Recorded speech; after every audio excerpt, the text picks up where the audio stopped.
Okay.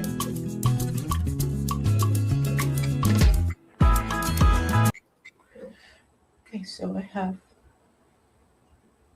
so that.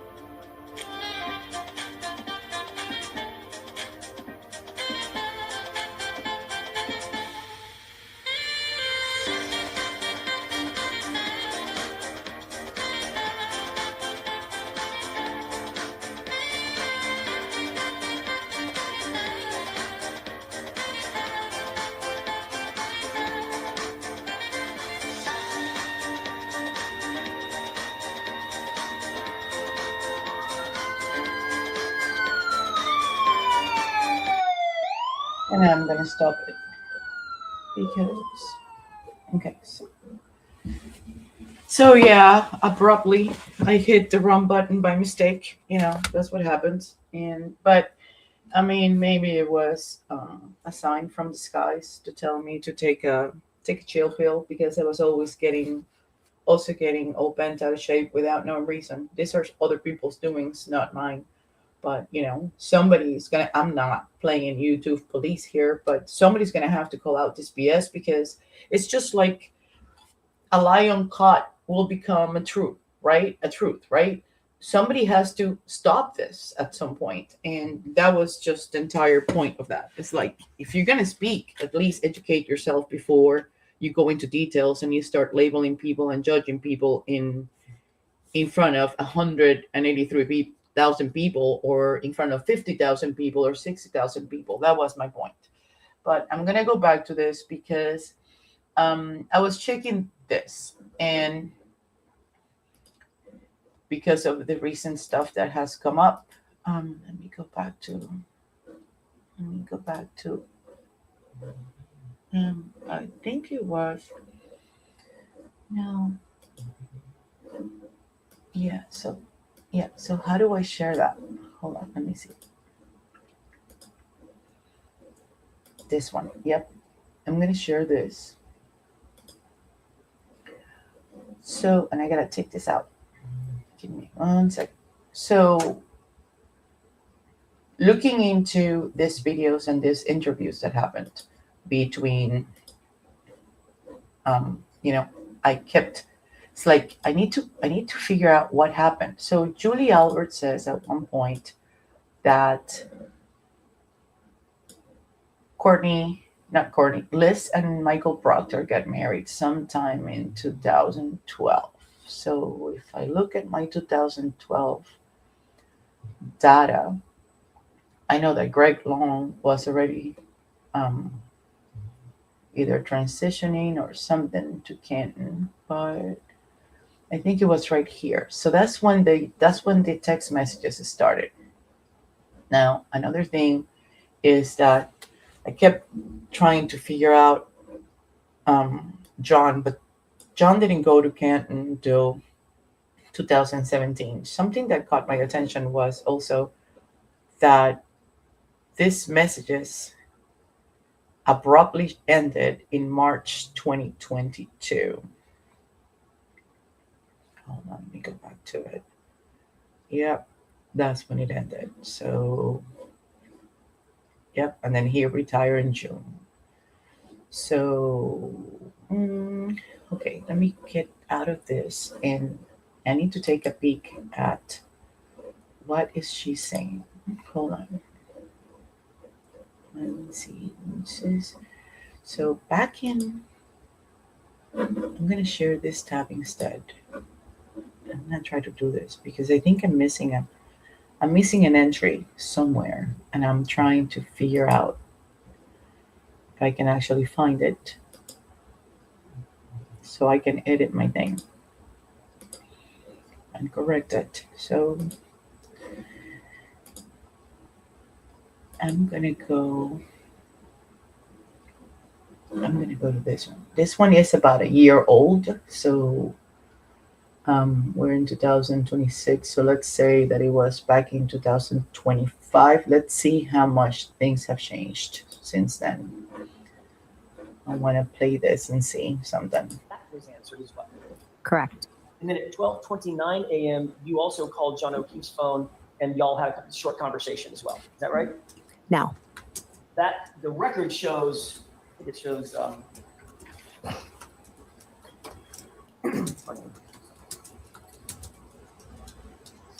Unknown, correct?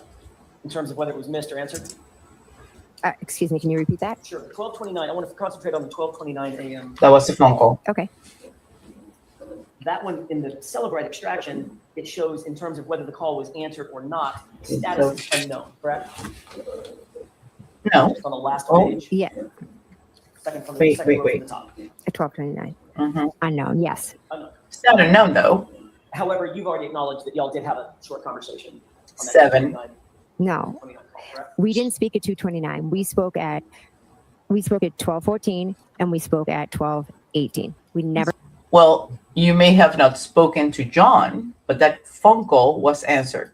spoke at 12:29. So you're indicating that Didn't talk to him, but somebody answered the phone. Mm-hmm. Otherwise. I'm listening to myself. This is an old show I did. I just want to know if from what I stated on that show, if anything has changed based on everything that has transpired and all the FOIA documents that have come up. I need to fix this timeline thing and make sure that I don't have anything that needs to be edited before I share it, because I'm about to share it with a couple of people. Hold on. Went to voicemail something. The 12:29. Yes. Okay. 12:29, I want 44. to show you a document. Well, let me ask it this way. According to this, there were 6 more calls Mm-hmm. between your phone and John O'Keefe's phone. Correct. Count, correct? 1, 2, 3, 5, 6. And that's before, or that's up to 12:50 a.m. Is that right? Correct. I'd like to show you another document. I wonder if I could approach briefly.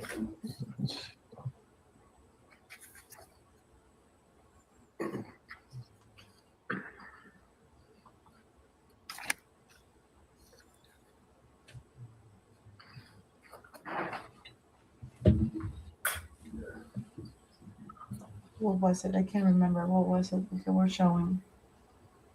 I'm going to stop it right here. I wanted to come in real quick just to give a little bit of background in regards to this. Oh, As everybody knows, a lot of stuff happened that day, and there were a lot of people calling each other.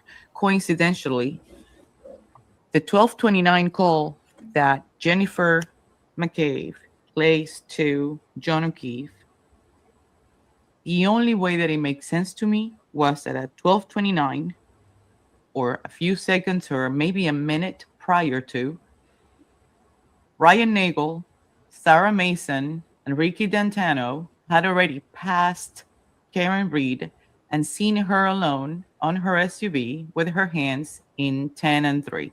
Okay, that needs to be changed, because by 12:29:02, Karen is already outside of the Canton Library. So hold on, Canton Library. Canton Library. I already know that. So this was about a year ago, which means that the FOIA stuff has not come out. So she called in at 12:29:44. The Bluetooth had already disconnected. I know that Karen was gone, and Karen had to have left. Karen left based on the calculations and the trips and the distances and the driving directions that we did. She had to have left 12:26, anywhere between 12:26, but for certainly before 12:27, because she is seen in front of the Canton Library on Washington Street. I mean, coming straight through Washington Street. So that means that she should have left by 12:27, the latest, to be seen at 12:29:02 in front of the Canton Library. So that needs to be checked. That needs to be, and if that's the case, then that means that if Ryan Nagel, Ricky D'Antano, and Heather Maxson left, they left prior to 12:27, because at 12:27 is when Karen left. So let's say before, like a less signal symbol sign, before 12:27 is anywhere between 12:26 and 12:25, let's say 12:25 to 12:26. Ryan Nagel and Maxson left. So we already know that the period of no activity on John's phone started at 12:24:38, which means that if Ryan Nagel left anywhere between 12:25 and 12:26, he was there when the last activity was registered on John's phone. And it also means that because he parked right behind Karen, if Karen arrived by 12:21:10, then Ryan Nagel, Ricky Dantano, which I don't believe Ricky Dantano was there at all, Heather Maxon were there right after 12:21, let's say 15 or 12:21:20. So, in other words, what I'm trying to sort of condense here is that during the time that John got out of the car and went into the house, the Ford F-150 had already parked right behind Lexus, and whoever was in that Lexus left the bright lights on and also got out of the car and went also inside the house during the same time that John was there. Ryan Nagel was there. That's the whole point of it. So that takes care of that. 10 and 2, whatever they called it. They left. Say something. Karen Reed left right after that. It had to be somewhere around 12:29, if not seconds prior, because that triggered Jen, who was looking outside the window, to grab the phone and start calling John. What we don't see is that simultaneously, right until the time that Karen left, she was also calling him. So there were calls going in and out at the same time from Jen to John's cell phone. The last steps that John took were not from 12:31 a.m. to 12:32. And we're going to look at that log to get the exact minutes and the exact seconds. There's only shy of 24 seconds. That's the time period that it took to travel 83 point something feet from the front door to the flagpole area and bring the phone outside. Everybody's asking, why bring the phone there? Why bring the phone? That was the last known place where everybody who was keeping an eye on Karen saw Karen and her Lexus parked outside. And that's where they brought the phone from 12:31 to 12:32. That was a trajectory of 24 seconds in the cold. 24 seconds. Actually, For John to have made that trajectory himself, couldn't have. it's impossible, judging by the injuries that he had sustained from where? Okay. From 12:21:10 a.m. to 12:24 a.m. 3 minutes and 19 seconds. That's So- the entire time that John was was alive. inside 34 Furby. Okay, so now I'm gonna go this way, and I'm gonna bring. Yes, I am. What's your husband's name? Christopher Albert. And your three boys, how old are you? My oldest, Christopher, is 25. My second son, Colin, is 20. And my youngest son, Dylan, is 16. And do each of them, where do they live? Do they live with you? They all live with me. Yes. And your husband, does he work? Yes. What does he do? He owns a restaurant in Canton, What's the name of the restaurant? D&E Pizza, And where is that located? 618 Washington Street. Now, when you lived on Meadows Avenue, can you describe to the jury sort of, if you know, about how many houses are on Meadows? I would say maybe 8 on each side. And Meadows comes out to a main road, is that correct? Yes, Pleasant Street. And while you were living on Meadows Avenue, did you have occasion to come to know someone by the name of John O'Keefe? Yes, I did. And where did John live in relation to you? John's house was at the top of the street, and there's 2 houses. There was 2 houses between John's house and my house. And if you recall, about how long have you known John O'Keefe, or when did he move into Memphis? I think he moved in 2017-ish, maybe. And I've probably known him since maybe 2019. And how would you describe sort of your relationship with Jonathan? We were friendly. We were neighbors. You know, I'd see him in See something? 2017-ish, maybe. Yeah. And I've probably known him since maybe 2019. And how would you describe sort of your relationship with Jonathan? We were friendly. We were neighbors.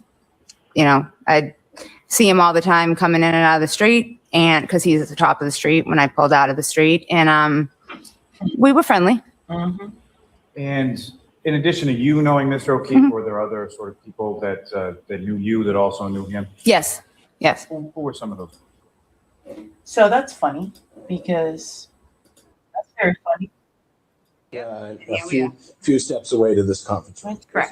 Does that accurately reflect sort of our Since we the spoke, entirety of our interaction today? yes, it does. Prior Yes. to turning on this, Yes, it does. and then right before we turned on the tape, we asked you if you had any questions prior to starting, Correct. and you And had I none. said no. Okay, and just for the record, have we ever met? No, I have never seen either of you in my life. Okay, and for the record, I don't believe that I have ever met Miss Albert. Captain Barrios. I have never met Julie before. Okay. All right. With that, do you have any questions before we get into sort of our list of questions that we compiled? Not that I can think of offhand, no. Okay. Nope, All right. Do you know Trooper Michael Proctor? I do. You do. Yes. And how do you know him? Okay. My sister, her name is Jillian Daniels, which is my maiden name, has been friends, very, very close friends with Michael's sister, Courtney, maiden name Proctor, current name Elberg, B-U-R-G, I'm sorry, since I want to say they were in 6th grade. And I am almost 5 years older than the both of them. So, you know, they started being friends when they were in middle school, and they've continued their friendship through high school, through college, through, you know, life. And they're still friends to this day. And basically, Michael's sister Courtney became, you know, she was always around. She was one of my sister's best friends. She is one of my sister's best friends, and she's just always been around. And that's how I formed a relationship with her, obviously, because, you know, your little siblings, friends, you're usually friendly with. And that's just basically how, and obviously Michael is Courtney's brother. And that's And basically. Jillian lives in the area? Jillian lives in Canton as well, yes. Okay. Yep. So there's a lot of opportunity for everybody to Yep, yep, get together and interact. Okay. And prior to all right, so you know Michael through his sister and through Correct. your sister. Through my sister because of his sister, Right. basically. Yeah. I mean, I know it's kind of, you know, botchy. I mean, it's hard to whatever, but yeah, that's basically, yeah. Yep. How long would you say you've Oh my known God. him for? I have known of Courtney. I mean, and when you're going back to middle school, it's a little different, you know, Right. like the kids, you know, you have to plan, like, you know, if I drive, you know, if my mom drives, your mom picks up, that kind of thing. So it wasn't like Courtney was a constant presence then. But when you fast forward to high school and, Sure. you know, everyone's Yeah. always around. But as for Michael, how long would I know him? I mean, I don't even know Michael's exact age. He's younger than Courtney. Mhm. So, I mean, I don't recall Michael at all when he was in high school. I don't recall him at all when Courtney was in middle school because, you know, like I said, he's younger than Courtney. I couldn't even, well out of high school, probably out of college too. I mean, I would think. I want to get. I don't- Part. So you've known of Courtney Of Courtney, yep. since the John Go back to O'Keefe it. investigation. Is Yes, that you did. correct? Yep. And then I asked you if you'd be willing to submit to a formal interview, a recorded interview regarding our inquiry, Yes, you did. and you indicated. Okay. And since the death of John O'Keefe, have you, aside from this meeting at the DA's office, have you socialized with or been in any setting together with Michael or Elizabeth Proctor? and or Elizabeth? Since John died? Yes. No, I have not. Okay. No.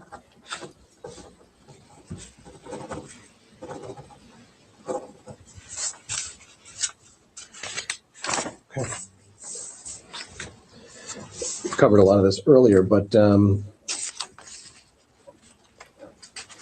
you indicated that you have been to a wedding and to some parties and social events where Michael Proctor and Elizabeth were present. Mm-hmm. What was your level of interaction with them at these events? Like at these 6 events that you referenced, Mm-hmm. the most recent being Thanksgiving, what do you talk to them extensively, or what is the nature of your interaction during these Just events? honestly, everyone's in between the kitchen, the living room, Mhm. the family room, and there's other family of theirs as well, not Mhm. just them and me. And just small talk. They have small children, which means that their life is, you know, if you have small children opposed to someone like me who would have had kids that were 4 years ago, like say 12, I can just sit and relax. They can't do so much. Just small talk. You know, former neighbors and you know, friends, you know, was apparently killed, you know, and you know, it just would, and it seems like it did kind of consume Canton, and you're kind of right. Did consume? It is. It is consuming Yeah. Canton, so it seems like, you know, seeing as though you're right in the epicenter of that, it's you know, again, it's kind of a human nature thing. If I was in your seat, I would be talking to Courtney about the case probably a lot. Well, I can tell you I don't speak to her a lot. She didn't fall for it. So I was trying to find something in which she actually talked about how John was her friend, because she kept saying that, you know, my friend who killed my friend, and like, you know, she's crying over the friend that got killed tragically, which is a little dramatic because it was a car accident, if it was a car accident in her mind, right? So, and then here she minimizes it. It's like, you know, yeah, friendly, I knew him. I mean, getting out of the driveway and stuff. Well, I knew John through Jennifer McCabe. And who is Jennifer McCabe? She's one of my closest friends. Now, you knew that John had 2 children that he was guardian for, Yes. and you were familiar with both his niece and his nephew. Yes. Now, at some point through Mr. O'Keefe, did you come to know somebody by the name of Karen? Yes. When about was it that you met Ms. Reed?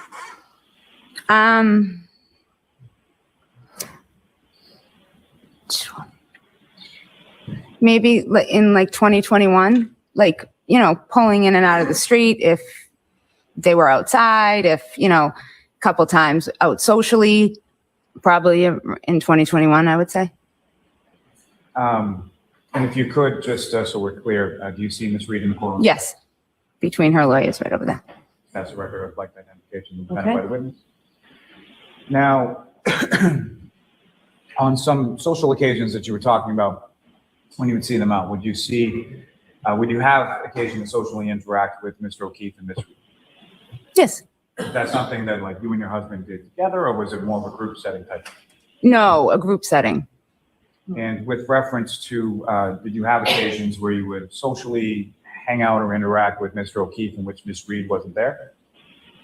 I can only honestly remember one time, and that was, I don't even know if they were together at the time. And had you ever socially interacted or spent time with Ms. Reed separate and apart from Mr. O'Keefe? No. No, Now, wait. Turn your attention to So he January did, 28th, right? 2022. Do you recall that Jesus, day? wait. Yes. Do you recall what day of the week it was? She said she did. She did one time prior, right? That she met her. And where was it that she said that? Wait. I think it was here. Yep. About the case. No, I don't. No. Michael's sister, Courtney, maiden name Proctor, current name Elberg, B-U-R-G. I'm sorry. Since I want to say they were in 6th grade. And I am almost 5 years older than the both of them.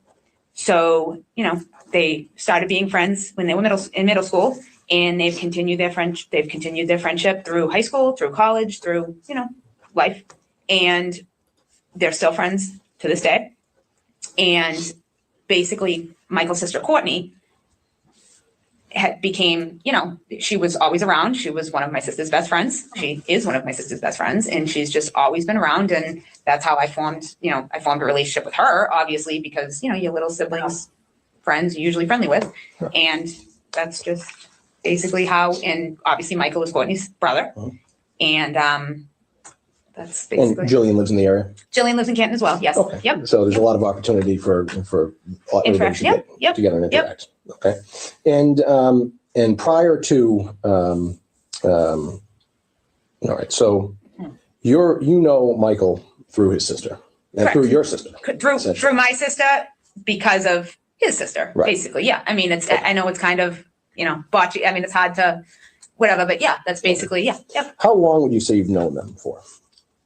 I have known of Courtney. I mean, and when you're going back to middle school, it's a little different, Right. like the kids, you have to plan, like, if I drive, if my mom drives, your mom picks up, that kind of thing. So it wasn't like Courtney was a constant presence then. But when you fast forward to high school and, Sure. everyone's always around. But as for Michael, how long would I know him? I mean, I don't even know Michael's exact age. He's younger than Courtney. Mhm. So, I mean, I don't recall Michael at all when he was in high school. I don't recall him at all when Courtney was in middle school because, like I said, he's younger than Courtney. I couldn't even, well out of high school, probably out of college too. I mean, I would think.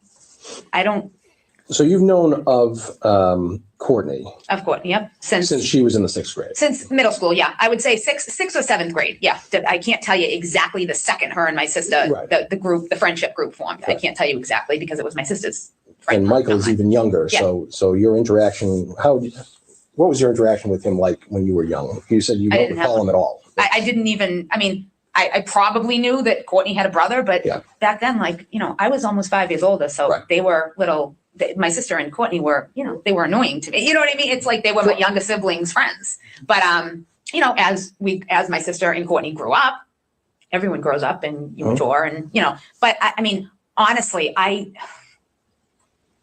would say, when they were out of high school, that would make Michael still in never, I wouldn't even have known him when he was in high school. I mean, we just wouldn't have crossed paths. Right. Like, I'm just a lot older. Okay. Do you know Trooper Proctor's wife at all? Yes, I do. I know Elizabeth. Yes. I do not know her well. She's gonna. Yeah, I mean, I know if I 2012. saw her, I would say hello. I've Married. probably been in the same place with Elizabeth So 5 times, maybe. I mean, maybe. But I don't know her.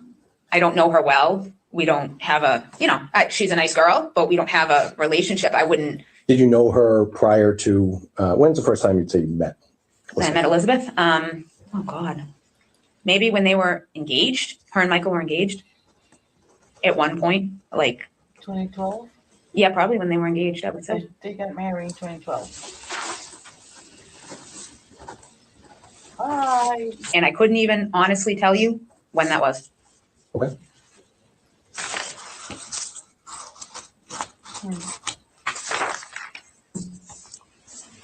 Okay. How often do you communicate with Courtney? It depends. It depends. Her kids are younger. My kids are older. I have a lot, for a drink or to go out, and they invited me to go along. Sure. I want Or I want to hear. after they graduated from college. And, we all became friendlier because I didn't wanna look at them confirm. anymore like they were the little, The little. I want to confirm that it was 2012 that they got married.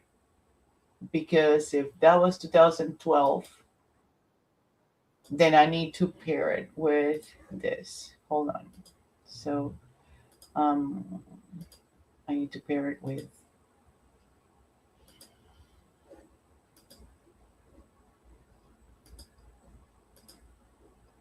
I'm gonna go back to it. Give me 1 second.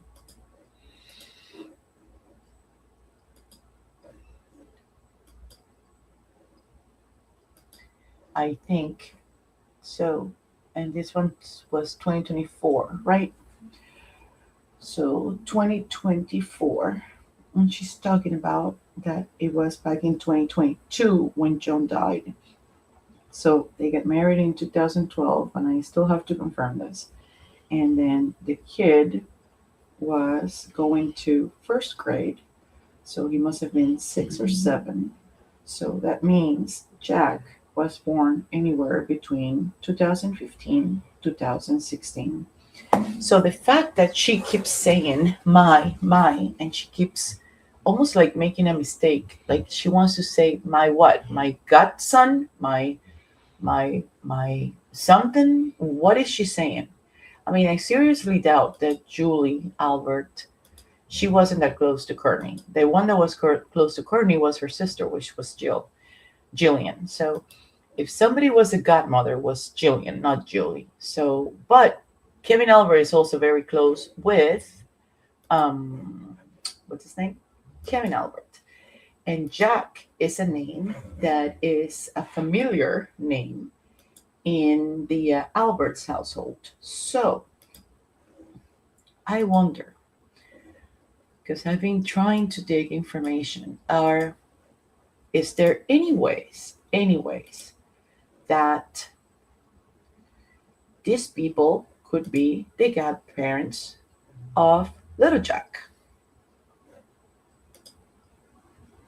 Is it possible? Is it possible that Michael and Courtney Proctor, which is his sister, but then I should have added here too that Liz is Michael Proctor's wife. But Courtney Proctor Julie Albert through Jillian is what brings the relationship together, because these two, Courtney and Jillian, went to school together and were similar sort of like age, the same age groups. So if by 2022, which is when John died, and Jillian, yeah, that's what he referred to her as. So, and he was the ring bearer at Courtney's wedding. So 2025. So if I look at, because, things have to make sense. So if I look at different churches, well, first it has to be in Norfolk County. I have no idea whether these people are Catholics or what, but they're Irish, so it could be. So you don't know. So there's several churches that could be a possibility, and to figure out who are the godparents, because some relationships are not born, right? They're made. And typically it's those who are closest to us that we choose to be the godparents of our kids. So I'm going to go back to this one for a second, because there was something about where is that old video of mine? There we go. Let me share this. And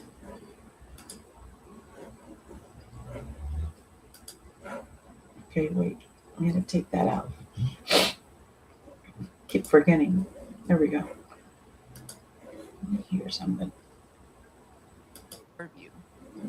If everybody's looking at the same phone records that everybody's looking at, everybody can see that there is absolutely no activity from 12:24 until 12:31. That's actually 12:24. 12:24, 38. So we gotta tweak that. 12:24.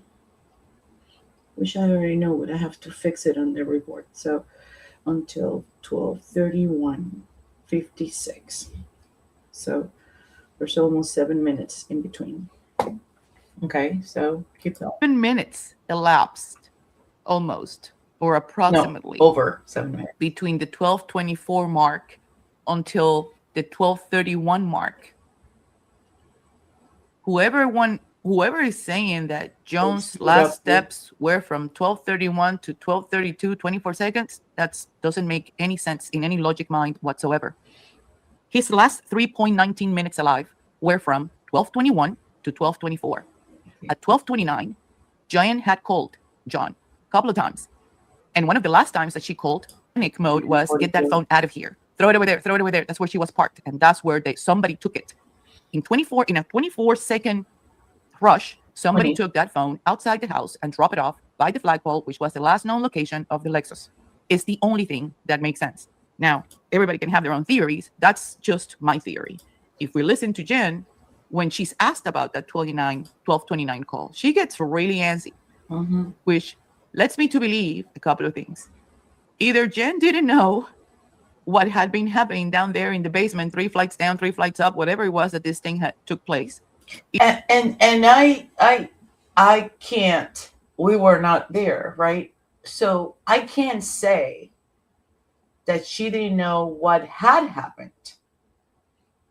Now, today I can say I know she knew what was happening because she was the one who brought John there. She lured him there.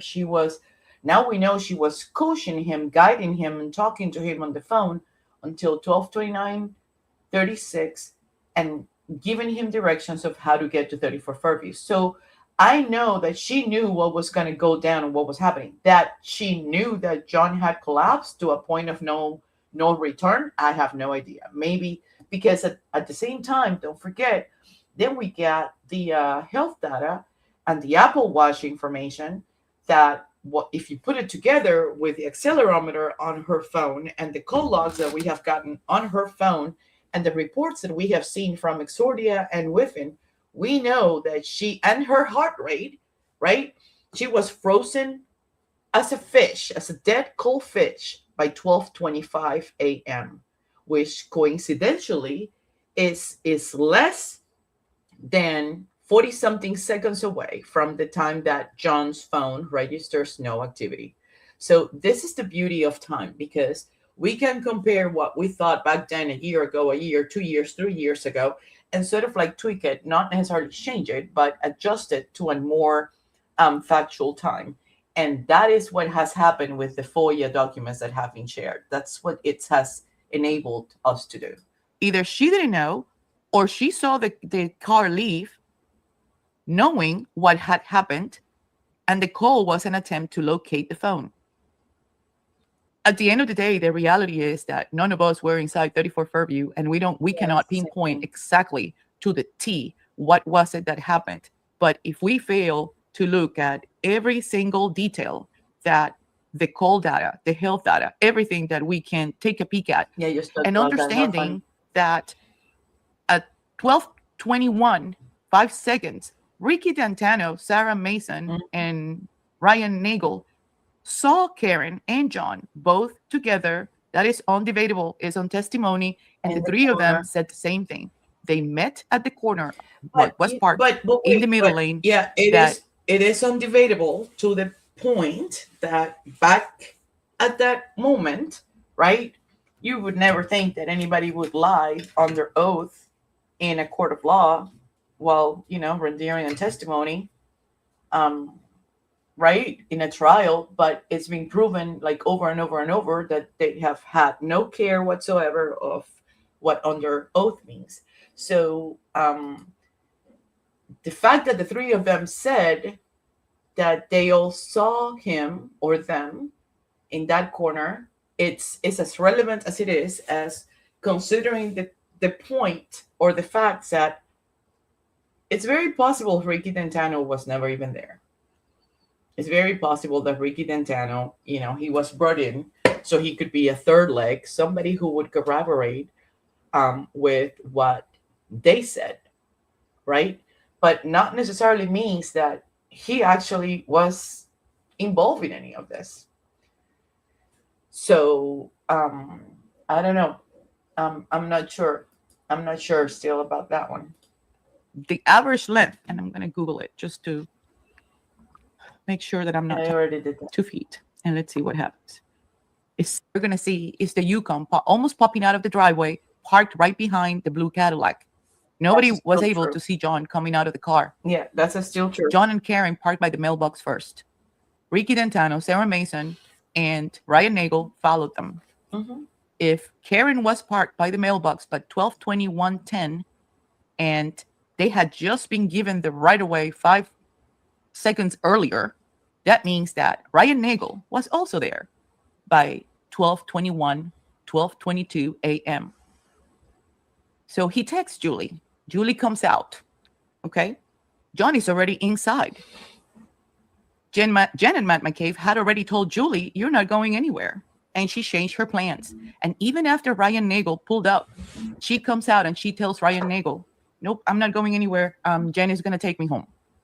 Her and Sarah stay behind. This is after John is inside the house that plans changed. Why did plans changed? Julie Nagel must have come out of the house right after John was inside the house. You're telling me that a fight is going on and just broke inside that house and nobody that was in that house heard that fight? How is that possible? She changed her plans. She comes out. By then, Karen had already pulled a little bit forward. Why? Because when you park by the mailbox in that house that has a 3-lane driveway, the path to go from the front of the house, the streets, to the house in the cold was the closest to the mailbox. So she's being nice. She pulled forward and she let the car behind her, which she cannot tell who it is. She doesn't know who these people are. It didn't look like there was a party going on there. She pulls forward, so the Ford F-150 pulls closer to the mailbox, and Julie comes out using the same path that John traveled to go to the house. She uses the same path to come out of the house and tell Ryan, "I'm going with JJ." So at this point, I thought still that Julie had come out, but Julie didn't come out to nothing. Julie did not come outside. That was something they'd agreed upon. She did not come out. That is just a plain freaking lie. And that is something that they all agreed on. So they agreed on it for a reason. We already talked about this. Ryan Nagel has a prior OUI, right? DUI from Florida. So we already know that they were covering for him. They were foreseeing what would bring, how would Brian Nagel would be negatively impacted if anybody found out that he was drinking and driving that night, or if anybody saw him that he was actually staring at Karen Reed, right, from CF McCarthy's, and somebody was walking behind them and making sure that they were there. And that, my friend, looks like Sam Nagel to me. What do you guys think? Because that looks like Sam Nagel to me. Now, one thing that, at least for me, is important to point out, if Juliana Nagel didn't come out at all, which it is a very huge, big possibility, that means that somebody that came in that truck got out of the truck and went into the house, right? So not only does that change the entire idea that we have had, or I have had, it adds another person into this mix.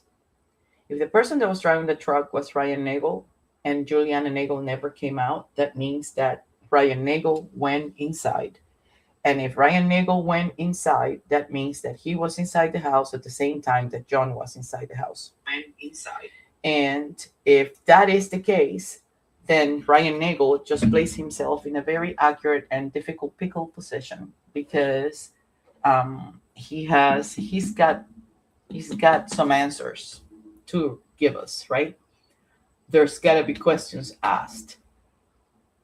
Why? How were you communicating with who? With Colin or with Chris? Were you texting back and forward with who? With Colin or with Chris? Because you acted like the bodyguard, right? And you were at the CF McCarthy's and checking out if you and Sam, if Karen and John, were you the one telling Chris Albert what they were drinking. Because that report that says, well, we have no idea, but John got Karen the same stuff that she was drinking at CF McCarthy's. How does Chris know what was Karen drinking at CF McCarthy's? How does Chris and Julie know what was it that John O'Keefe was drinking? Right? Like, you can't tell me that if you weren't at CF McCarthy's, you know what was it that Karen Reed was drinking. That doesn't make any sense. So how do I know that it wasn't Ryan Nagel who was reporting back to either Chris or Colin, letting them know what was Karen and John drinking? How do we know that? So let's take a peek at these. I'm going to change my screen and I'm going to change to this police report, which was February 21. February 21. I'm going to take that out of there. I keep banging on this because I think, people have spent a lot of time focusing on something and we should have been focused on something else. And maybe, just maybe. Okay, February 21st. I need to write that down. So on the master line, hold on, let's go to the master line. The timeline. I don't know that you can see that. February 22. Let me bring it up so you guys can see it. Wow, yeah, that's when that's when Greg Long, hold on.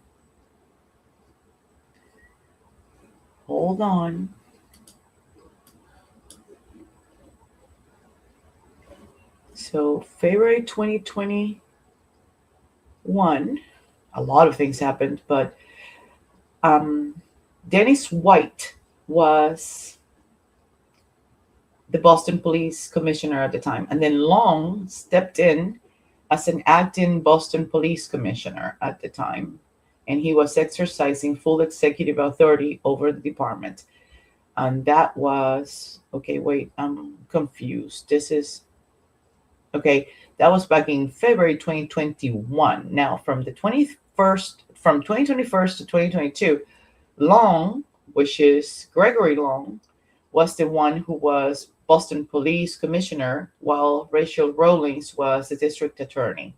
Okay, so February 15th, Long dismissed the Internal Revenue Affairs complaint involving Brian Albert, 17 days after John O'Keefe's death. So that was on the 15th, and on January 10th, it was when that complaint was submitted. And then if I let go of this one and go back to, hold on. Okay, so I'm trying to see how am I going to make all of this make sense. Okay, so if I go back to that one and I look at Chris Albert's February 21st, it says that on the 10th, at approximately February 10th, why would it take 11 days to draft this report? On February 10th, 2022, at approximately 5:30, Trooper Proctor and I proceeded to blah, blah, blah, in order to conduct a pre-scheduled interview of Julie and Chris Albert at their residence. Both Julie and Chris were present at the Waterfall Bar and Grill the night of January 28th. Then followed Brian Albert, early morning of January 29th. We already read that. The following information exchanged between Chris and Proctor and I. So I'm going to close this one and open the second page of that report. Let's see if you guys can see it. Hold on. I'm going to take that one off. I'm going to bring the next one in. And I'm going to bring it up. Come on.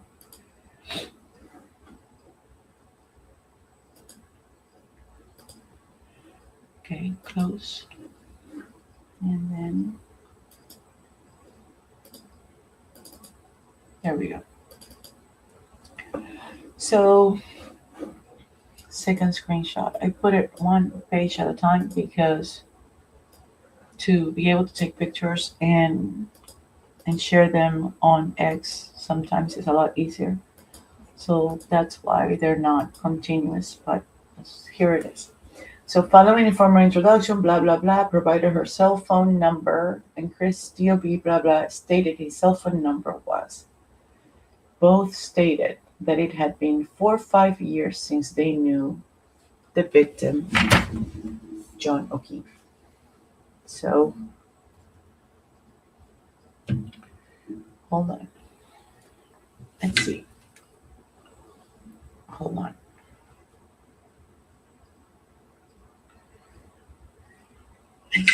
Let's see. Okay, so Julie told us that Karen was not her friend, only an acquaintance. Right? 4 or 5 years, they knew the victim, John O'Keefe, and only met Karen once on a social setting prior to. Well, the only social setting that I remember was the social setting where Brian Albert told Karen, "You we like." And that was January 22nd, 2022. So I'm going to write that down. And so I can put it together with the rest of the stuff. So Julie told us that Karen was not her friend and only an acquaintance, and that John was her friend. Chris told us that he had never exchanged personal info with John prior to January 28th. That's interesting. Chris went on to say that earlier in the day, John came into D&E Pizza with his adopted son. Chris shared with us that he had plans to go to C.F. McCarthy's or the waterfall in the evening. And then Julie texted John that she was at the waterfall around 8:45. So at 8:45, we all know that she was texting John, right? And letting them know that they had already arrived. Unfortunately, we don't have footage of the waterfall from that time. We only have it from like 10:40 forward. So telling him to get down there. At 10:41, Julie sent the last text to John, and shortly after, John and Karen walked into the bar. So 10:41, that's when she sent the last text message. And then they showed up. What was I saying? 13 minutes later, they showed up at the waterfall. That was Karen and John. But 120 seconds later, Kevin Albert also shows up. But they don't mention Kevin Albert here at all. So Julie remembered that as John and Karen walked into the bar area, Karen pulled a drink out of her jacket. She did not. And saw it onto this high top table. John offered to get Karen a new drink, but neither Chris nor Julie remember whether he felt why. Shortly after this, Julie developed a migraine, and shortly, that was almost now, not shortly, that was over 30 minutes, developed a migraine and left the bar to go home.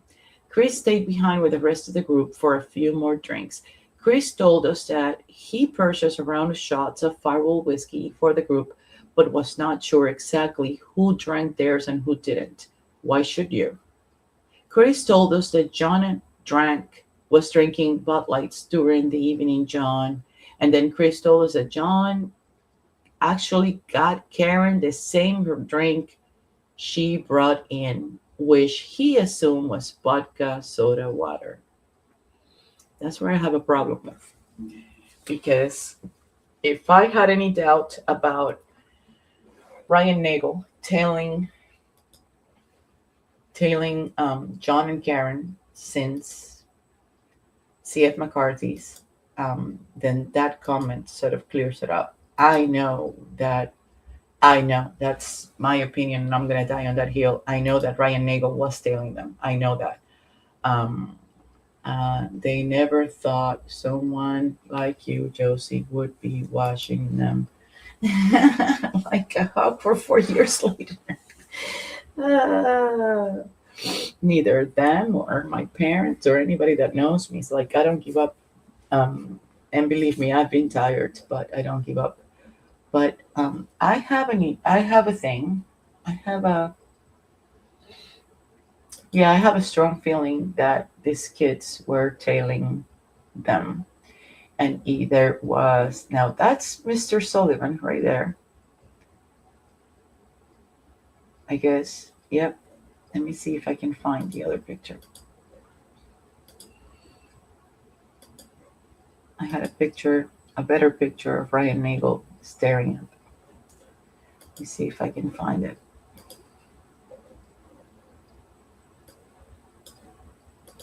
Mr. Sullivan was talking to Karen, and then Ryan Nagel turned around. I thought for a minute that maybe Ryan Nagel knew who Sully was, and that's why he was staring like that. But I don't think he had anything to do with it. I think, here we go. It's coming. I'm bringing it up so I can show it to you guys. Here it is. See? It's Heather Maxson, Ryan Nagel is staring at them. So I have a feeling, and maybe that's why they followed the same track that they were following. You know, who knows? I have no idea. But hold on. I'm going to go back to this for a second. Because this was trial 1.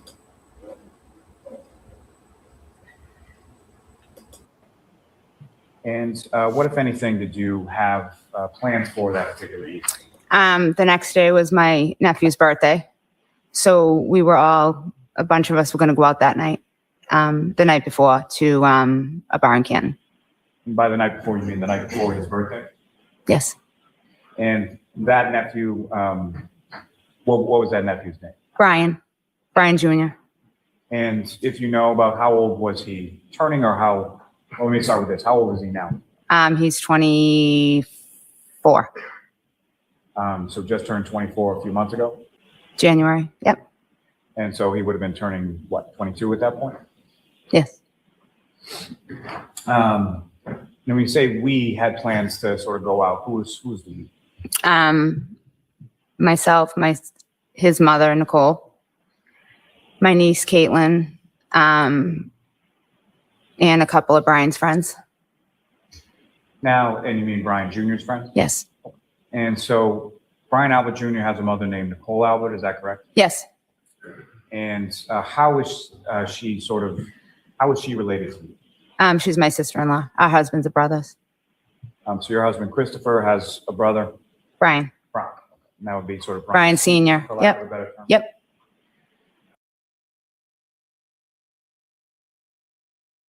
Okay, so if we think about this, Caitlin is not her niece, because Caitlin is Chris's niece, not Julie's. But she calls her, I guess when it's convenient, she calls people family, and when it isn't, she doesn't. Your husband Christopher, how many siblings does he have? 6. And Brian is the oldest? The oldest, yes.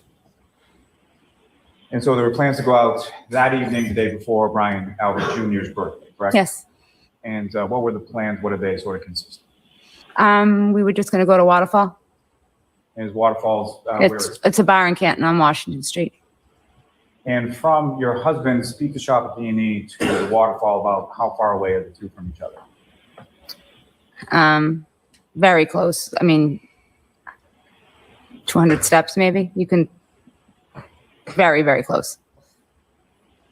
Same side of the street or No, opposite? opposite sides. Now, when it came to that day, where did you go? Did you go to the waterfall first or somewhere else, or if you know? I went to my sister-in-law Nicole's house to pick her up. And do you know So you the picked her address where your sister-in-law and your brother-in-law live? 34 Fairview, where they lived, 34 Fairview Road. So wait a minute. And that was somewhere that you had been numerous cases. So wait a minute, because if you picked her up, why do I see the Cadillac in front of the Canton Library. Wait a minute. I may have found something else. I love it how this happens. Wait a minute. I knew there was a reason why I had to go back to Canton Library surveillance video. Okay, let's see. Let's see something. And we're gonna go see it at the trial channel because the trial channel is her favorite trial channel. Hold on.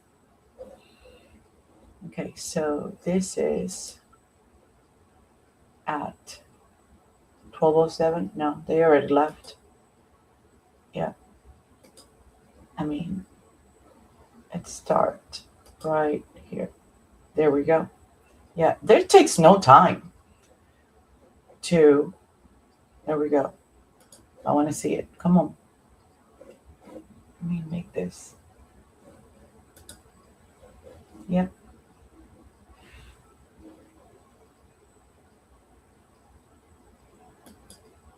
Wait. Holy shit. So what if this is not the Cadillac? What if that is the damn 4H? Wait.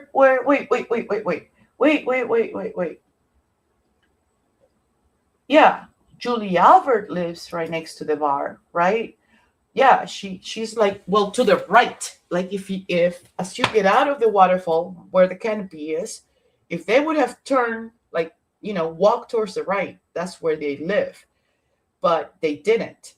In this case, Chris walked towards the left. Now, let me ask you something, Explorer SD, since you're here, and we are car people, and this is how we roll. Do you think that this is not the Cadillac, that this is the Ford Edge?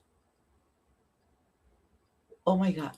So what if this is the Ford Edge? Wait. I gotta go. I gotta make, how do I make this big? And I need to take a picture of this.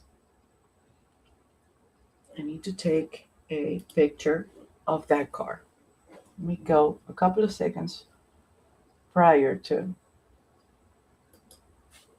I need my phone. Okay, play it. Wait.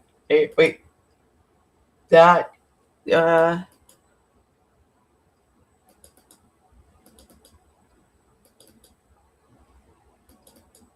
wait.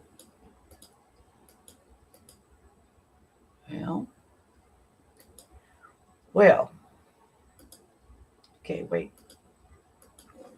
I gotta slow it down.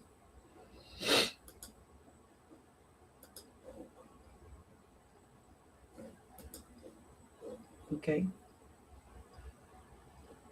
I gotta slow it down because I gotta take pictures and I'm gonna have to.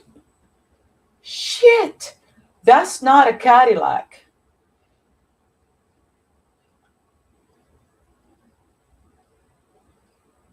That's a. Wait, I gotta watch. So, is it possible? But it can be because. Wait, if she left at 12:18, that doesn't make any sense. Julie Albert,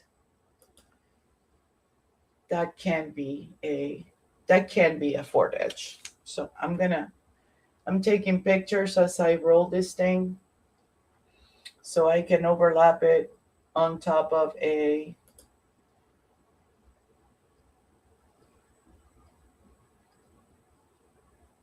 That looks like a caddy to me. So I guess we have hit a crossroads. We're going to have to make a decision as far as like, do we believe that Julie Albert, Occasions before. Yes.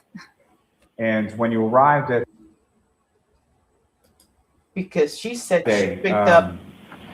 where did you go? Did you go to the waterfall first or somewhere else? Or if you know? I went to my sister-in-law Nicole's house to pick her up. And do you know the address where your sister-in-law and your brother-in-law lived? 34 Fairview, where they lived, 34 Fairview Road. And that was somewhere that you had been numerous occasions before. Yes. And when you arrived at 34 Fairview Road, you went inside the house? I think I went inside for a moment. Yeah, just to wait. And do you know who, if anyone, did you see in there that you knew or recognized or didn't? I know my niece Caitlin was in there, my nephew Brian. I don't recall. I don't recall who else was in there. Your sister-in-law, Nicole, was she there? Yeah, she was ready to leave. Yep. And when you left, I'm using sort of you in the plural. So you drove, is that correct? I drove. Yep. And who, if But she anyone, went drove. along with you in your car? Nicole, my sister-in-law, and Caitlin, my niece. Okay, And- so that doesn't make any sense. Either we believe what we see, which is that there is a Cadillac. I put my hand in fire. That is a Cadillac, right? Because if she drove Nicole and Caitlin to the waterfall at 8:40 or something, whenever they got there, that means that we shouldn't be looking at a Cadillac, right? But how does she leave at 11:18 and then the other two are in the Cadillac? That doesn't make any sense. So somebody's lying here, and we all know that, you know, it could be Julie, but let's for a second, oh shit, give her the benefit of the doubt. So let's suppose that this is not a Cadillac, that this is a Ford Edge. But even if we were to suppose that, right? Julie Albert left and went home at 11:18. So if she left, whose car is this? And how did Nicole and Caitlin get back to 34 Fairview? Because we know that the whole party did not leave together, right? So there's a party that left at 11:58, 11:59, which is this car. This car has part of that party. Because by 12:02, they're already at the corner of Washington Street and Sherman, and they're about to turn, and they're about to get to 34 Fairview. So Julie ran out of. Okay, no, wait.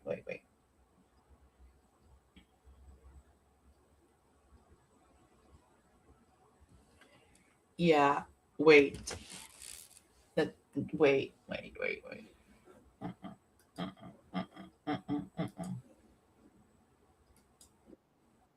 Not end up coming with us. And so your nephew Brian, for whom you had initially made the plans to go out Yep. to celebrate, didn't end up coming. Correct. And why was that? I don't think he was feeling up to it. And if you know about what time was it that you picked your sister-in-law and your niece up and then went to waterfall? I don't remember exactly, but I would probably say between maybe. Okay, so I gotta point something out, because between this interview, Then what we're all, yes, Yeah. yes. I mean, do Yep. you notice the change So after here? Courtney graduated from college, you eventually became, closer. So, Closer, but not like, right. And Closer, the only but thing not that like hasn't super. But changed then is the when they- chewing gum. But demeanor-wise, like, this woman is all over the place, but this woman is way contained, almost like Maybe somebody. 7:30 and 8, 7:30. It makes you wonder, did somebody watch this interview and then sort of like coached her or advised her? You can't do this. All of these hands going all over the place. And then we became when you closer. started to talk yeah, over that, like somebody Yeah, must yeah. have coached her. True, Now, my don't sister, forget, this interview happened back in March 18th or February or April 3rd of March 18th, March 19th, and April 3rd of 2024, right? This trial, which is the first trial, started April 1st, April Fools, remember? So somebody must have told her, somebody must have seen this. And my point, I don't know if you guys remember, but I put something on X, it's like that Adam Lally had to know the judge had to know. The investigators, the detective, Benson, right? Eric Benson said that they were doing this on behalf of Norfolk County, right? So if they were doing that on behalf of Norfolk County, somebody should have seen this after these interviews transpired. That looks a lot like the Black Fort Edge something. Yeah, that's what I thought. Chris has a Black Fort Edge field in. But Chris had a Black Fort Edge after he became Kenton Selectman. Wasn't it white first? Or was it, wait, Black Fort Edge? He filled a police report on General Cemetery. Oh, okay. And I know that he had a black one, like a newer black one, Fort Edge, right after he became Selectman. I know that for a fact. I thought because Julie Albert had a light color one registered on her name. I know that also for a fact. So what doesn't make any sense here, if she's saying, I think she's the one lying. If she's saying she didn't go and pick up anybody, I think, she went, but maybe everybody drove. Maybe she went to pick him up, but that doesn't mean that they all went on the same car, right? They could have gone in different cars. And that's what we see, because it doesn't look like a Ford Edge. It looks like a Caddy. I'm going to do my trick with the pictures and see. But that doesn't look like a Ford Edge to me at all. It looks more like a Caddy, even sideways. Look, it's going to come.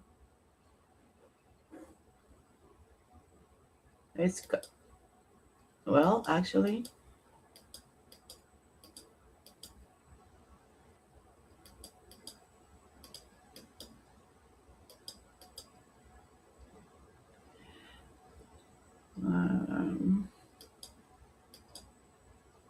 yeah, man, that's a Ford Edge.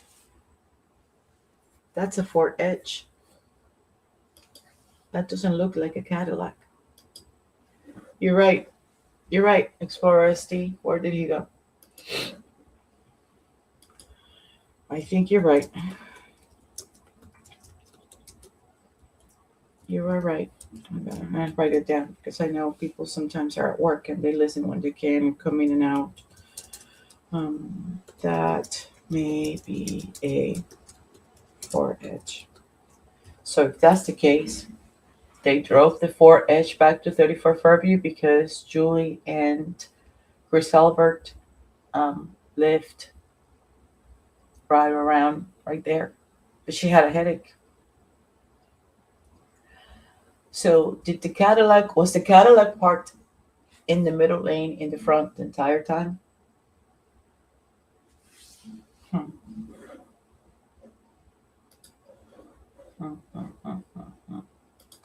So let's see something.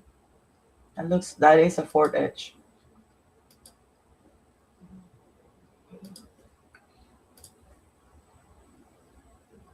And we're going to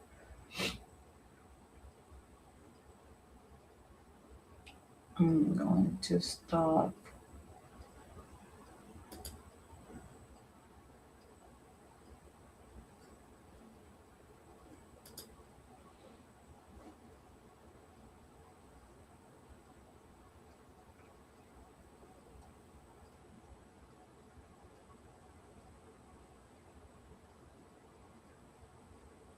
Van. It actually looks like a what do you call that? A Pathfinder. Not a Pathfinder, a Highlander. Hold on.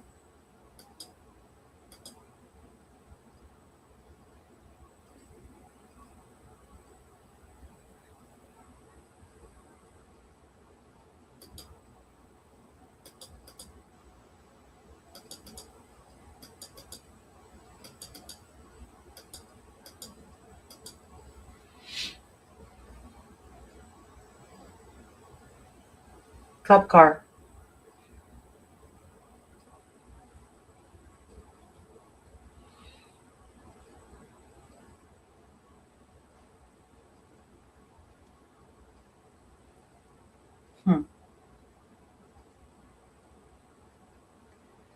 So 12:08. They have already left for 9 minutes.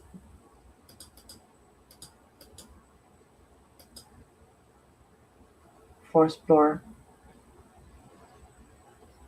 Actually, that looks like a CRX.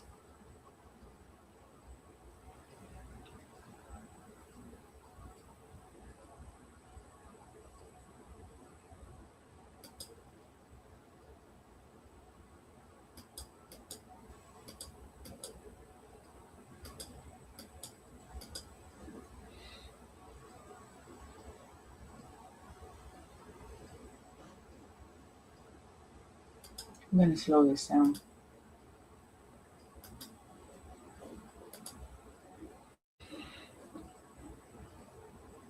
That's the car. 1210. That looks like either an Infinity or an Acura. I'm trying to see if it could be a Ford Mustang. But it disappears after the truck goes. It doesn't let us see it that it's going to turn. Look, disappears. Poof! See?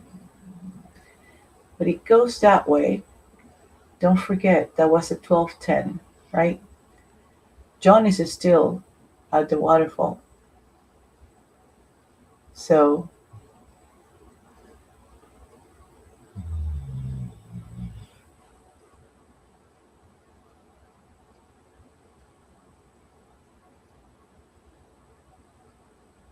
now is when John is walking towards the Wolverine thing. Chris is still at the waterfall. Chris is about to walk out of the waterfall, and here comes the cop car again, and there's a Jeep in that intersection.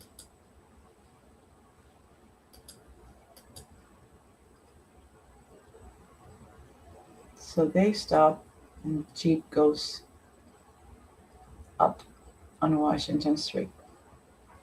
Gray Jeep.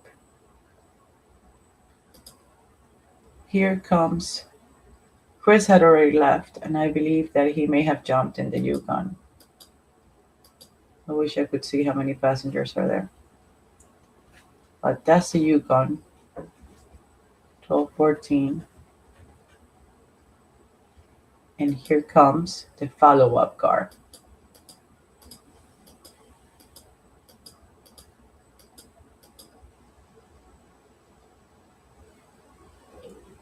That's a QX85.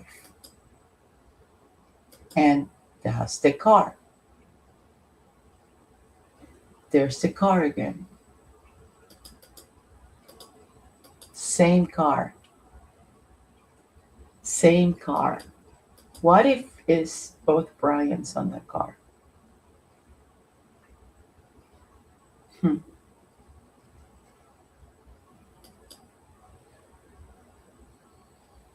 I'd say they're an Acura or an Infinity. 1215. Still, Karen is still with John running around. Now is when we're going to see her, right? And there she comes with John in the Lexus. 12:15:59. Now, let's put this into perspective, right? At the waterfall, between 11:58, 57, 58, and 59, the first group departs. And we see them outside of the waterfall video, parking lot surveillance camera. Hold on.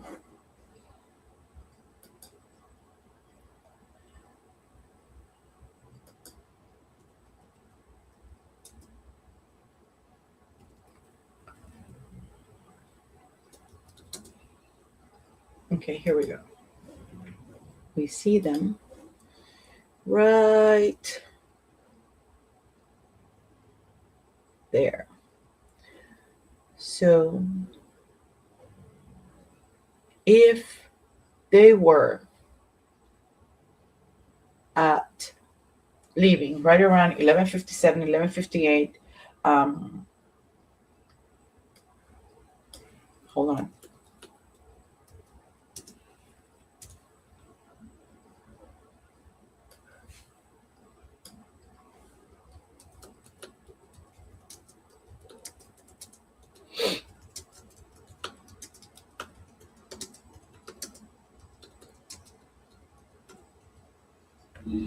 Hold on.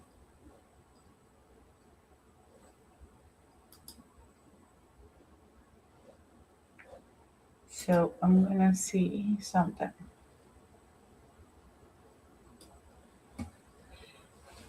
I'm almost done with this. Almost. I want to finish it up. Let's do two. Let's do, because I want to see, I want to show you the little heads underneath. There we go. Let's start it right there. And I'm going to slow it down. So we can see Brian Albert.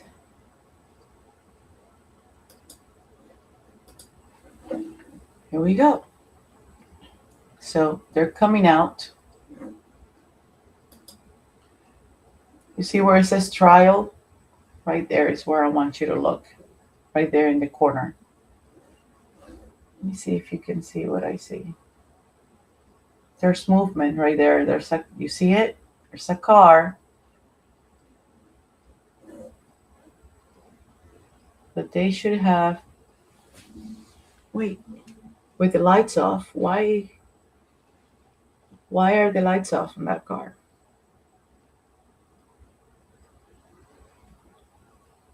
Okay, look underneath. They're coming. They're coming.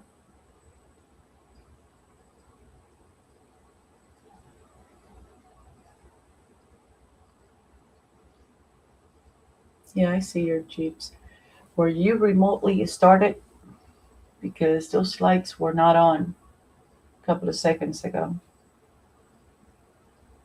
Maybe somebody remote started you. I mean, it is cold.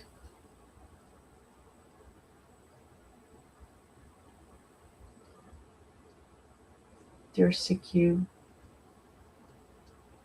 X85 right there. Come on, Ryan. Show me your face.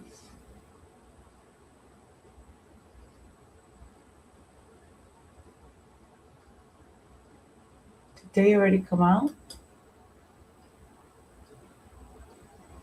Maybe they already came out. I know that it was.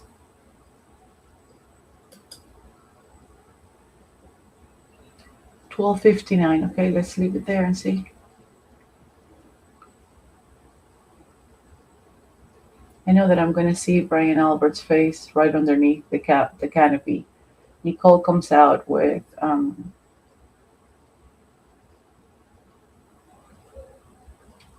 Caitlin. It's already midnight. So where are they? Is this the newer video or the older video? Because it's not showing any of them.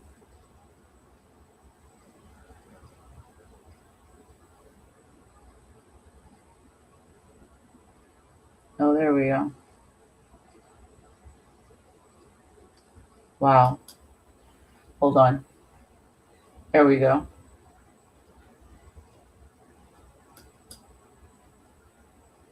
Okay.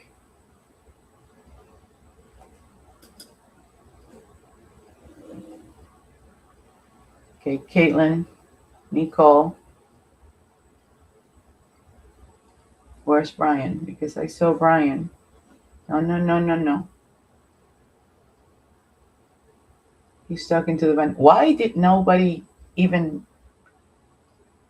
thought about talking to this band guy? There it is. Hold on. There's Brian. Right there. That's Brian Albert. You see him? Right underneath the trial thing. Yep. And he's, look. People are coming out. Nicole. That's Brian Albert. So Nicole looks to the other side. There's Caitlin underneath the canopy now. Why didn't anybody talk to this band guy?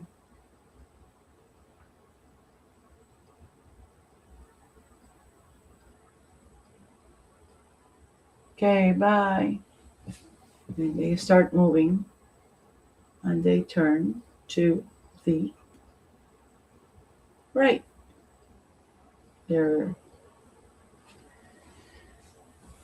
I'm looking at lights. There they go. That car that is about to leave, that is covered by the flag, is the same car that we see here.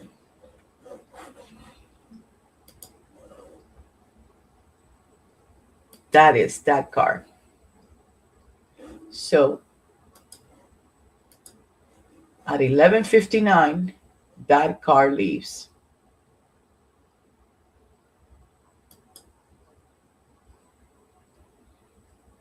Right?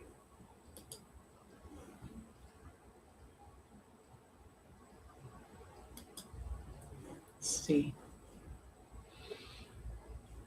Yeah, that's the car. 11:59. Which means that by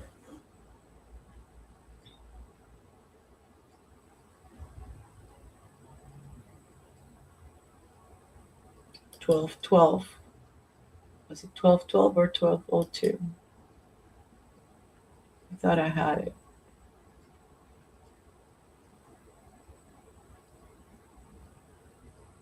Hold on.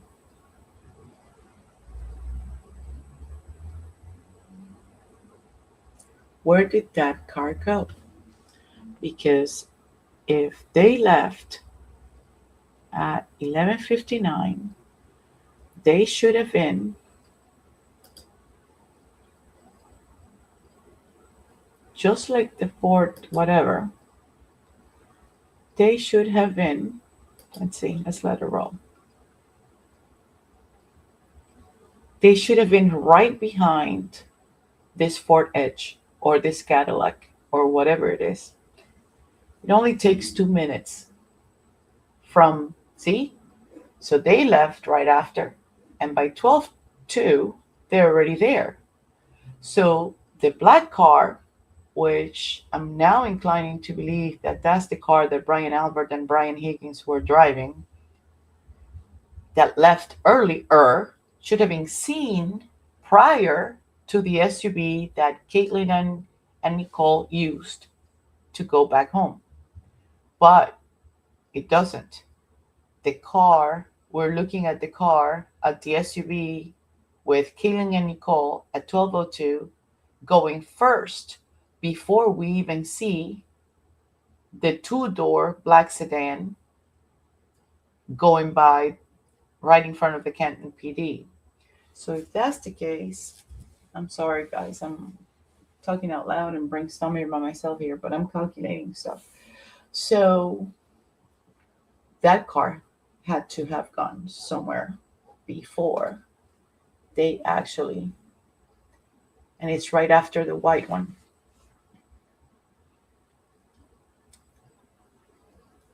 Yeah, and right after that one. Looks like a Highlander. And 12:07, there goes the cop car again. And that's when the black car comes in. So they stop somewhere. That car stopped somewhere. And 12:08.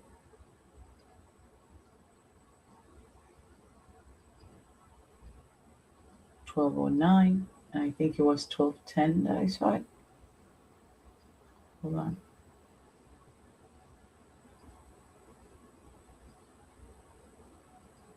There goes the white Honda, whatever, Pilot, whatever it is. Who knows? Who cares? And now, 1, 2, 3 should be coming. 4, 5.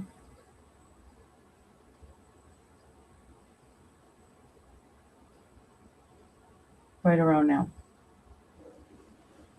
So I know it's 12:10 something. I need to get the something. 12:10 what? Come on, black sedan. I need to know the seconds.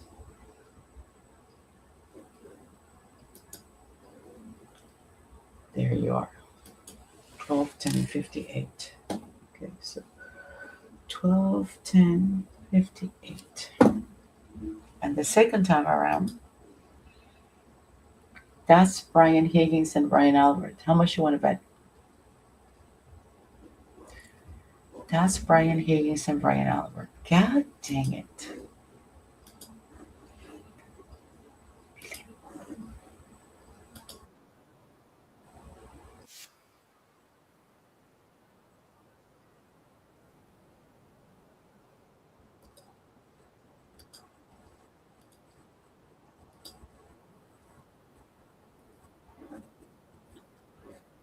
Tables in front of you, and we just sat down at a high top table, right when you walk through the door. Now, from your experience either that evening or prior evenings, on certain nights, does the waterfall have any kind of sort of entertainment? Yeah, they always have, every week's different. They have bands.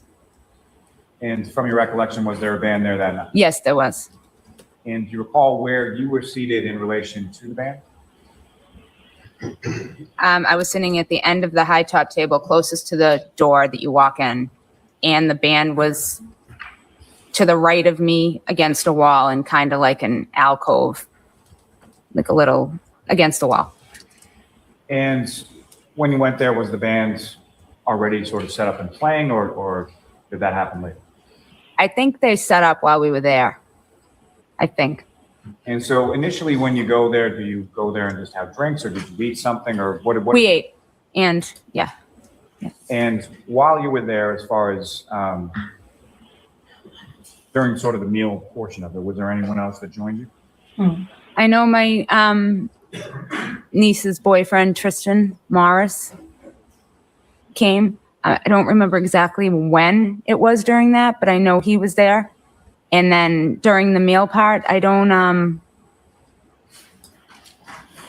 think during the meal part anyone else, I don't think. So you recall, as far as the meal part was concerned, it's you, your sister-in-law Nicole, your niece Caitlin, and her boyfriend Tristan. Correct.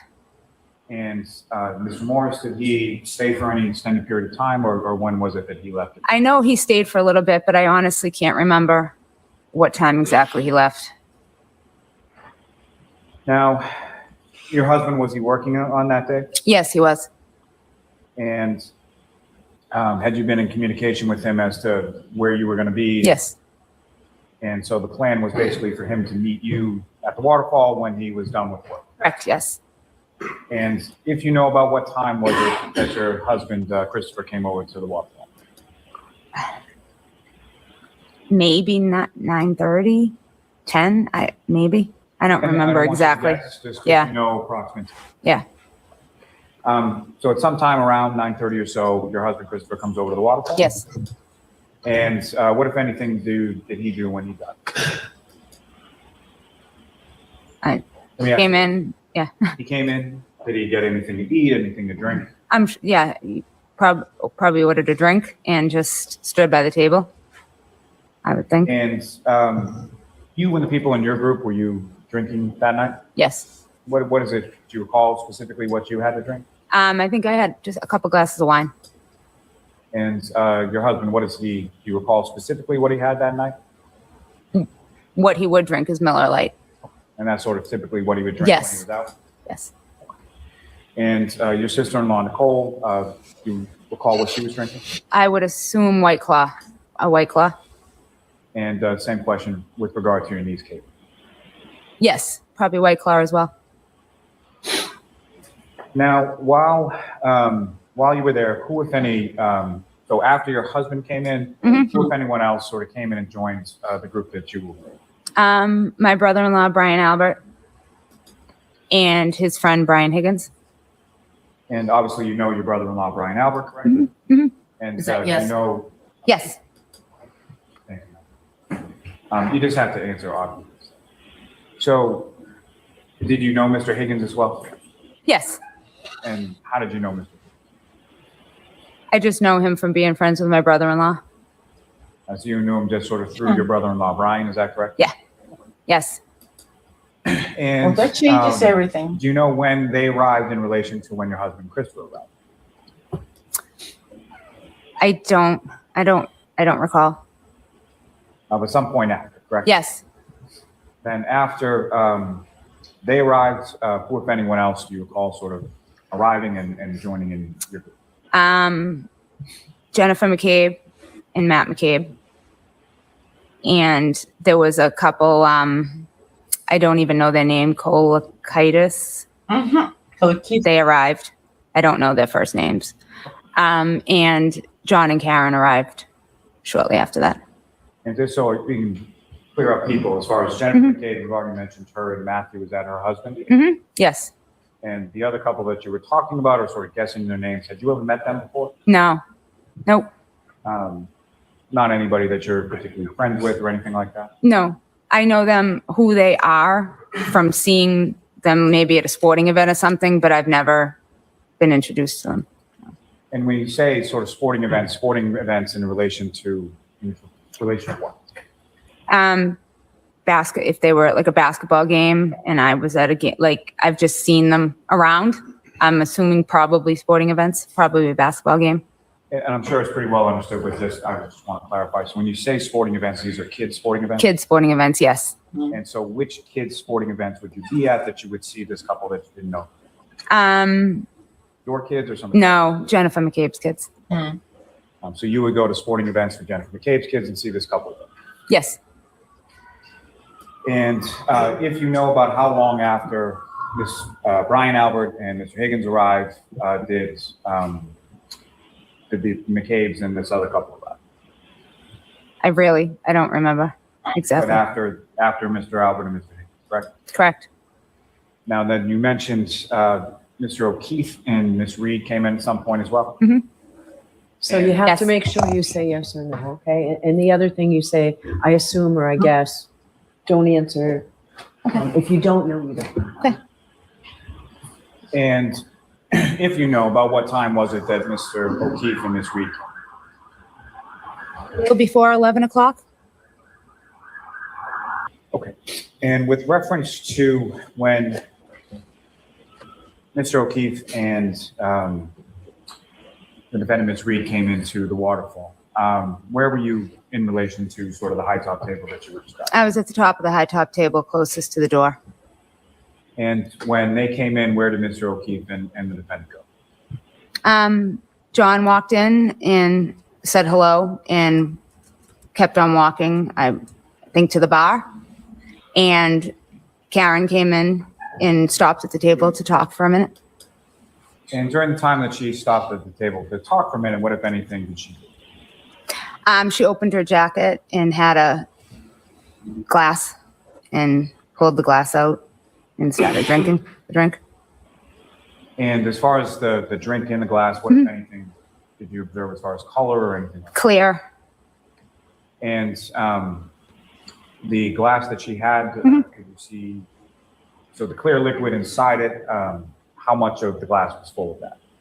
I don't recall. And she placed it on the table, is that correct? Yes. And what was your reaction to that? I think I laughed and said,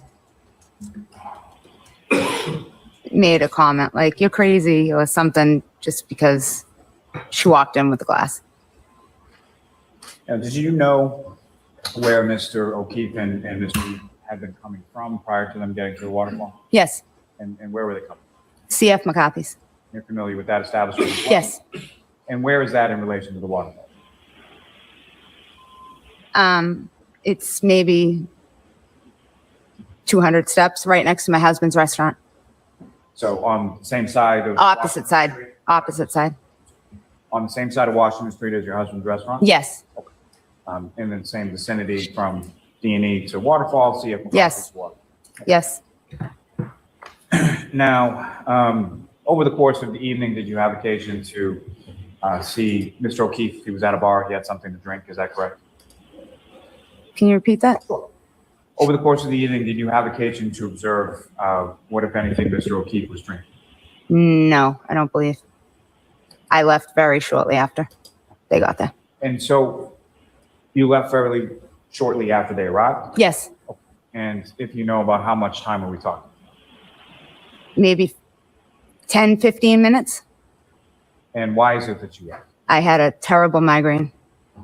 From the band being so close? Yes, And when you left, where did you go? home. And when you got home, as far as your children on that evening, who was home, who was out, if you know? My youngest son was home, and my oldest son didn't live at home. He lived in California at the time. And my middle son was not home. And so your oldest son, Christopher, he was in the Navy at that He was in the Navy, and he was stationed in San Diego, yes. And so your middle son, Colin, he was out. Did you know where he was? Yes, he was at, I believe, his friend Michael Leonetti's house. And at some point, did you learn that Colin had gone from that person's house to somewhere else? Yes, Is this him communicating with you? yes, And that other place that he went to, do you know where that was? yes. My brother and sister-in-laws, Nicole and Brian Albert's house on Fairview Road. And was that in relation to your nephew and his birthday? Yes, Now, while you were, if I could take it back to the waterfall just for a second. So while you were at the waterfall, obviously you see Mr. O'Keefe and Ms. Reed come in. Do you recall what Mr. O'Keefe was wearing? I know he had a hat on, he had jeans on, and he had something with a hood.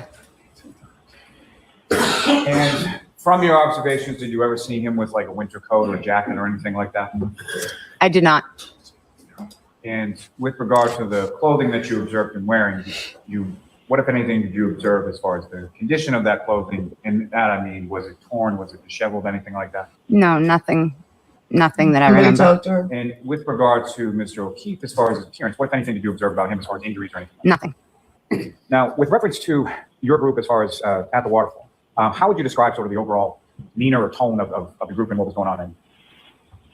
Just normal. I thought it was just normal. Sitting listening to a band.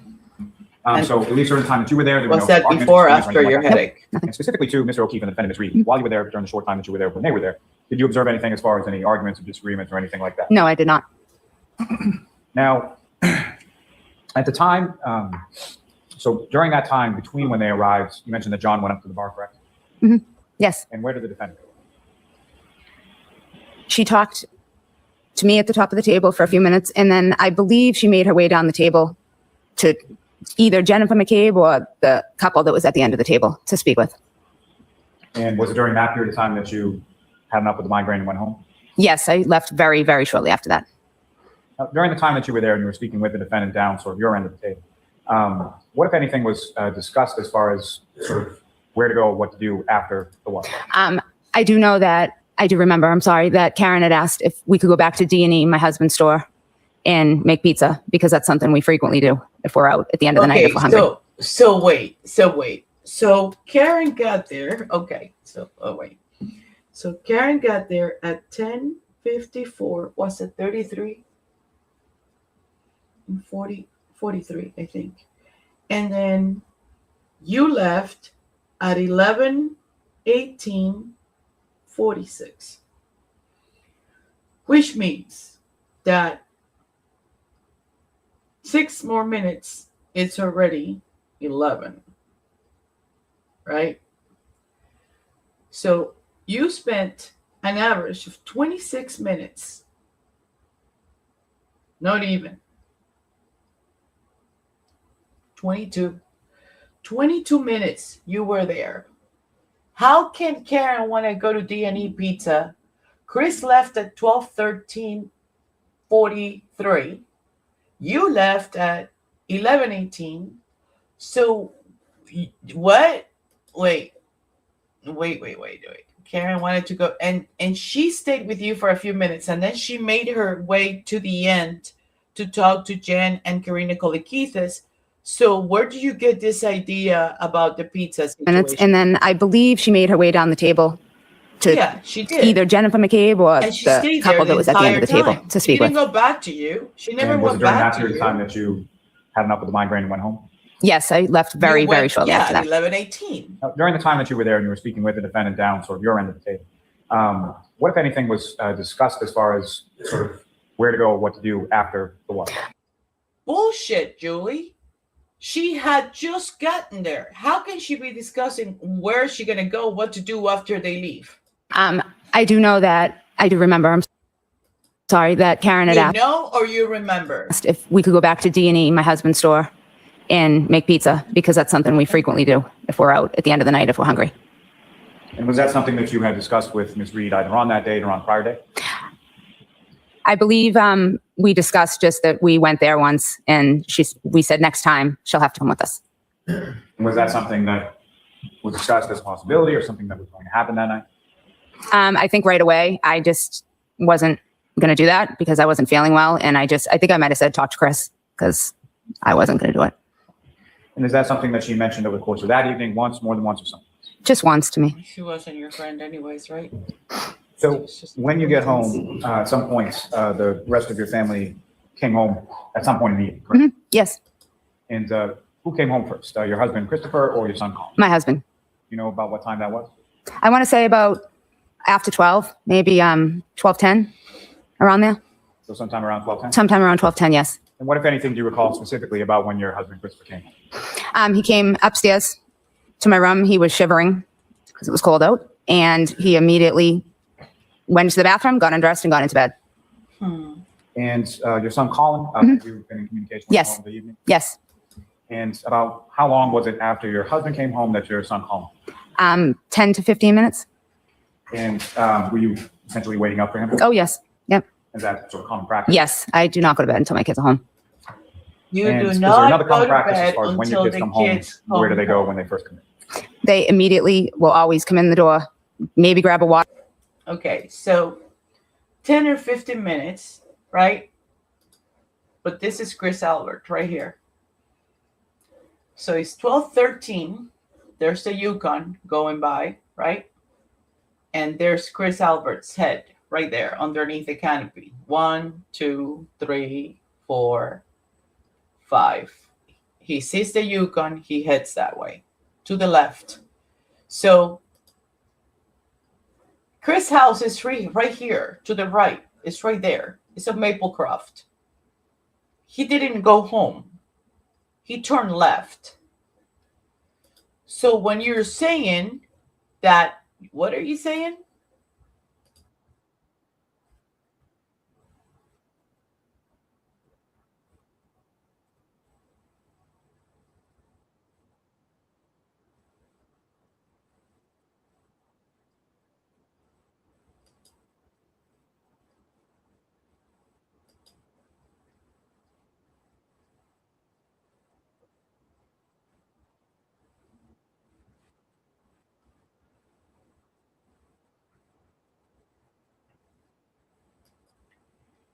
The husband came home first, and your husband left at 12:13:48 from the waterfall with Jen McCabe.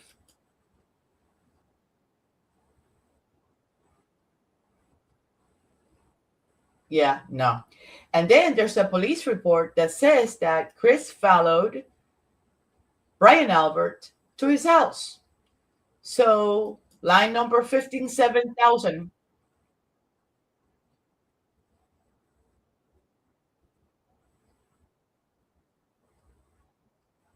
Oh,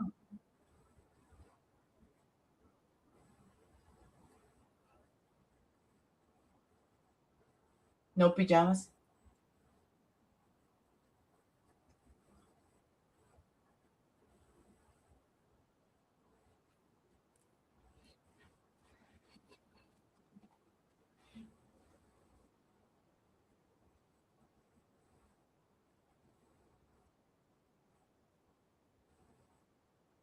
That is really good. He's a good eater.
Wait.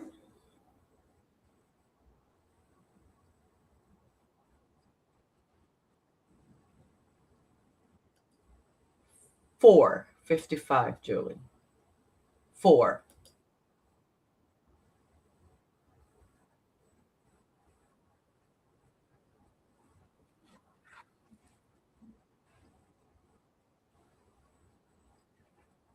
No voicemail.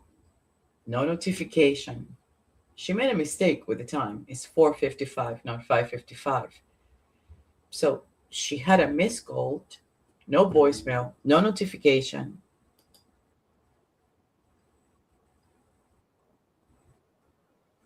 That's so. Uh,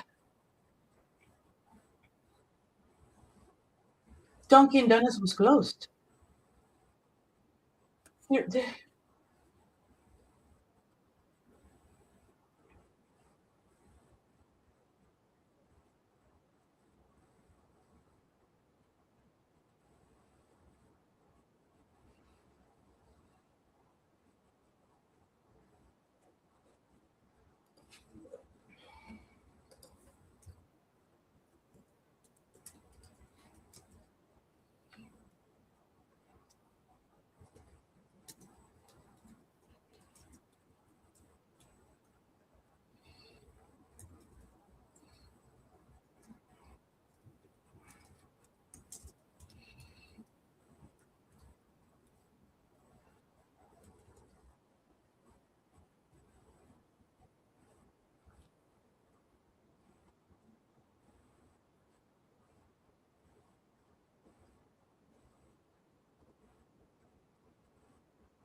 It's hearsay.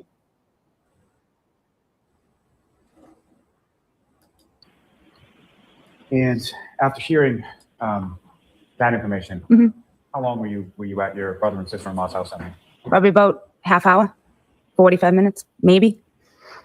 And where did you go from there? I went home to wake my husband up to let him know what had happened. And at some point after you go home and wake up your husband, where did you and your husband go? We went back to I woke up my husband, told him what had happened, and we went back to Fairview. And so the second time that you had gone back to Fairview, Mhm. how long period of time were you there then? I would say probably half hour, not long. And then after that half hour or so, where'd you go after that? Back home to my house. Now, during either of those occasions when you were at 34 Fairview Road on the morning of the 29th, you had occasion to talk and observe Brian Albert Sr., correct? Yes.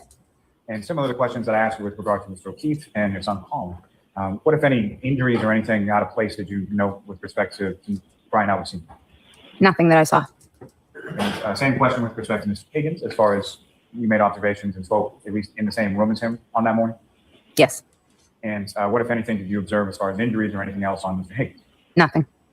When you woke up your husband that next morning, your other two sons, being Colin and Dylan, they were at home still? Yes, they were at home still asleep. And with regard to when you went to Fairview, came back with your husband, went back to Fairview, and then came back again, were they still asleep? I don't remember. You recall, well, let me put it this way. As far as your sons, did either of your sons come back with you to Fairview Road that day? No, they did not. And do you recall whether or not either Colin or Dylan was awake when you left the second time to go to Fairview? I don't. At some point, a few days after this, did you have occasion to meet with a couple troopers from the state police? Yes, I did. They came to my home. When you say they, how many of them? There were two. And you spoke to them that day in reference to what you had observed at the waterfall, everything you did? Yes, I did. May I have one moment, Your Honor? Yes. Just one last question. When you, Mrs. Albert, when you came over to Fairview Road that first time with the donuts, as far as the inside of the house, what, if anything, did you observe as far as the condition of the home or anything about the home that seems abnormal or out of place or off, from the evening before when you were there? Nothing. I have nothing further for this witness, Your Honor. Okay, Ms. Tianetti? Thank you. Good afternoon, Ms. Albert. Good afternoon. You and I have never met, correct? Correct. I just want to pick up on a question that, and an answer that Mr. Lally asked you and that you responded to. He had just asked you whether or not a few days later you spoke with a couple of state troopers. Do you recall that question? Yes. And your answer was yes? Yes. You would agree with me that it was more than just a few days later, correct? I It don't was know. February 10th of 2022 that two state troopers came to speak with you and your husband, Chris, correct? Correct. And so we're talking about 13 days later, almost 2 weeks later, correct? If that was the date, yes, correct. Prior to February 10th, no investigator from this case bothered to talk to you or your husband, correct? Correct. Now, in terms of the two investigators who did come, you knew one of them quite well, did you not? I knew them. I wouldn't say quite well, but I knew them. Okay, when you say you knew them, Him. I'm sorry, him. okay. And who was it that you knew? Michael Proctor. Michael Proctor was the brother of one of your close friends, correct? Correct. You're close friends with Courtney Proctor, correct? I am. And by the way, your maiden name is Daniels, correct? Yes, it is. And you have a sister, Jill Daniels, correct? Yes, I do. And you would agree that Jill Daniels is also lifelong best friends with Courtney Proctor, correct? Yes, she is. And in terms of your relationship with Courtney Proctor, you socialize with her, do you not? Objection. Do you? Occasionally, yes. Go out for drinks with her, correct? Yes. You've attended parties with her, correct? Yes. You've also provided childcare for her children, correct? Yes. Objection. Move to strike. All right, I'll see you on Why? sidebar on this, Ms. Tianetti. Hi. So, Ms. Albert, you provided childcare for Courtney Proctor's children. Objection. Thank God for the Need a trial. time frame, Ms. Tianetti. Have you ever provided childcare for Courtney Proctor's children? Objection. So you need a time frame. Okay. Before January of 2022, did you provide childcare for Courtney Proctor's children? Yes. When? We need a time frame, Miss Albert. We need a time frame. 2019. What is it? 2019. Just that 1 year? Yes, it was pre-COVID. And then when COVID happened How about and your everything sister? shut down, I wasn't helping her any longer. How about your And then sister? occasionally after, I would help just on an as needed basis. How about after your COVID. sister? And during that year of 2019, how often did you watch her children? 2 days a week. And she had a boy and a girl? Correct. What were their names? Jack and Caroline. And Jack and Caroline were Trooper Proctor's niece and nephew, correct? Yes. The Proctor family entrusted you with the care of their children, correct? Objection. It's sustained as asked. You know that Michael Proctor is a state trooper, correct? Yes. You knew that he also was from Canton? Yes. You knew his wife, Elizabeth Proctor? Yes. And you were also aware that Courtney Proctor had recommended you to also watch Michael Proctor and Elizabeth Proctor's children, correct? Objection. Move to strike. That objection sustained. No. But you go back a long way with Courtney Proctor, correct? Correct. In fact, you were certainly at her wedding, correct? Objection. Sustained. Correct. Your son was a ring bearer at that wedding. Objection. Why? All right, so we'll sustain that through this witness. Why? Well, did Colin You've spent never time at babysit? Michael Proctor's childhood home, have you not? Yes. You've been to the pool at the Proctor's house, correct? Yes. How many times have you been to the Proctor's pool? Say maybe a dozen. And you've certainly taken your children there as well? Yes. Colin has been to the Proctor's pool? Yes. And you've seen Michael Proctor's mother and father at that pool, correct? Yes. You've seen Courtney Proctor and her husband at that pool, correct? Yes. You are very close with Courtney Proctor, correct? How would you define very? Oh Well, I guess my I'd ask you to God, define very you're close. like Do you deny that you were very close with Courtney Proctor? No. Objection, Your Honor. No, go ahead. Next question. You got your answer. I didn't hear the answer. Go ahead, repeat that. Do you deny that you were very close with Oh Courtney my Proctor? No. Okay. You talk regularly, correct? You just say yes, man. Yes. Text each other, correct? Okay. Wait. Let me watch something. Okay, because that just dinged something on me. Give me 1 second. Well, actually, until I find it, let's do this. Yes. You also talk by phone. Very rarely. Is it fair to, did you say very rarely you talk to Phone. Courtney Proctor by phone? Usually it's text. But do you stand by that testimony that you talk to Courtney Proctor very rarely by phone? Do we have a time frame? Do you mean now or do you mean then? Let me ask you this. Enough with the time frame. Between Oh my God, February Tony 1st B. of 2022 and September 6th of 2022, Long time. did you only speak rarely with Courtney Proctor? I don't recall.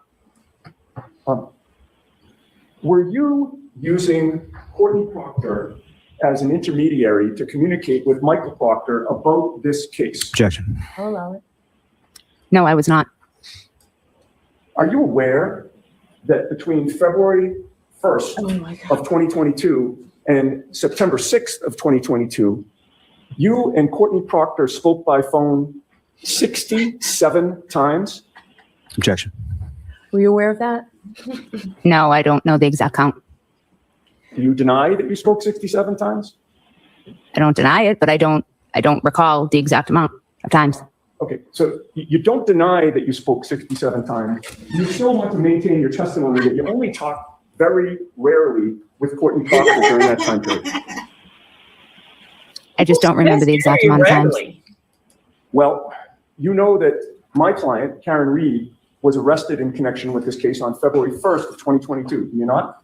I do. You spoke to Courtney Proctor that date for 12 minutes by phone, correct? I don't recall exactly. I don't remember exactly.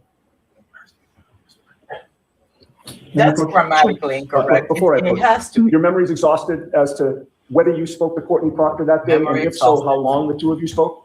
Yes.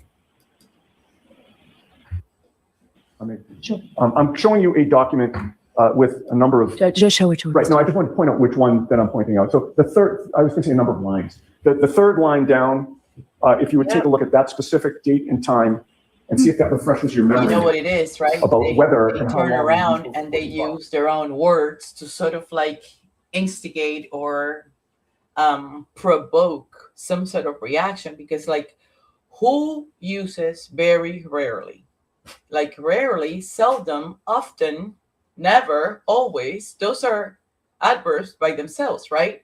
So to put a very next to a rarely, I don't know. I just feel like it's grammatically incorrect, but I'm not getting into those. I'm not getting it. Oh my god. Proctor on February 1st of 2022. Can you see that or do you need glasses? No, I can see it. I do have a pair of readers that I need as well if you need to borrow them. Yes, if I could. Of course. Thank you. I And, left mine downstairs. I just got these and it's like. the Mr. middle- Yannetti, just bring them up, Sorry. please. It took me a while to figure them out, but anyway. Thank you. I appreciate it. I love David Yannetti. He's so cute. It's the third line down. Third line down. Yes, I see it. I don't Respectfully, by the way. I don't recall. This Okay. it's a long time ago. Thank you. And you say that having seen this record, it does not refresh your memory that you spoke to Courtney Proctor for. Don't, it does not refresh your memory. That's what you have to do.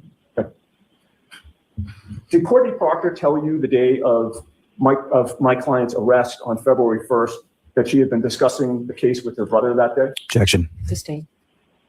Did you speak to Courtney Proctor that day in any fashion? What day exactly? The day of my client's arrest on February 1st of 2022. That was on the sheet you just gave me? It was. Well, I did, obviously, if it was on that sheet. Okay. And when you talked to her, did she tell you that she had discussed the case with her brother? Objection. Sustain. Were you notified that Karen was going to be arrested? Objection. Sustain. What did you discuss? I don't recall. The next day, February 2nd of 2022, was the day that my client was arraigned back in Stoughton District Court. Do you recall that? Yes, I do. You spoke to Courtney Proctor 3 times that day before my client's publicly televised arraignment at 9 a.m. Did you not?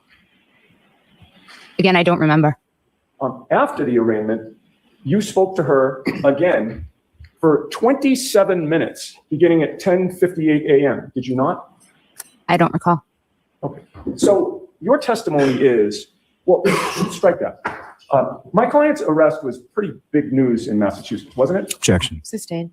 You were aware that my client had been arrested, correct? Yes, I had seen it on the news. You were aware that she was being arraigned the very next day, were you not? Yes. This case involved your family, did it not?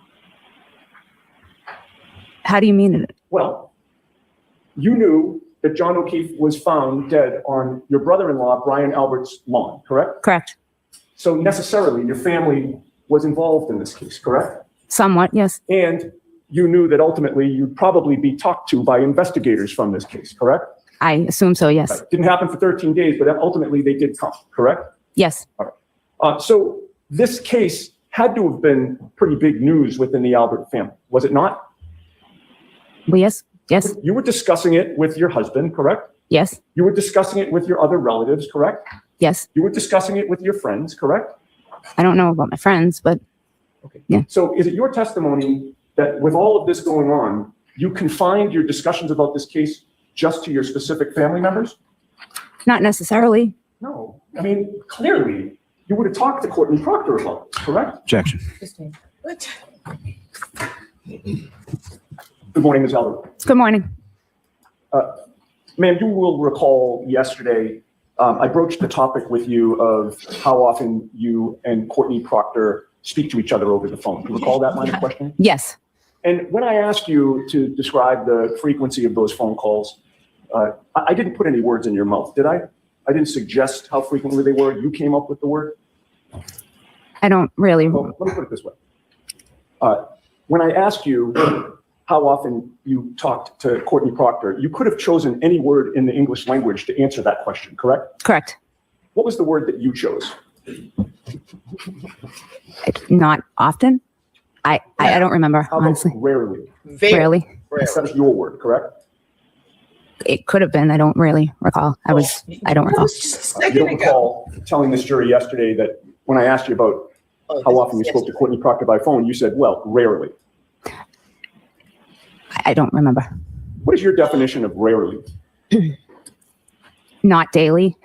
Not daily, not, Them? yes, Once in a blue moon?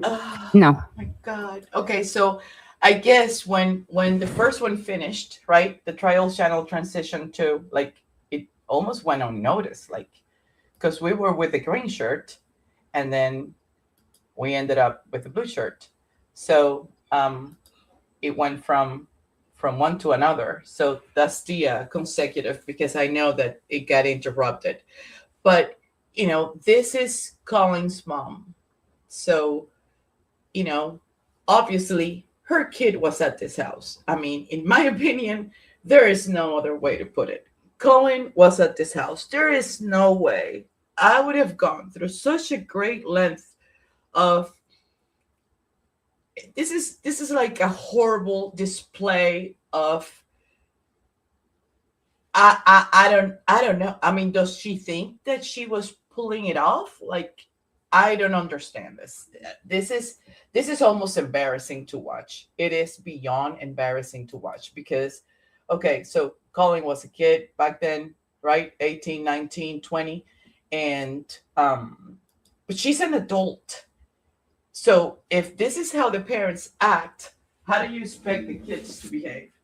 It's almost like a given, right? It's like, it goes by default. How can you, oh my God.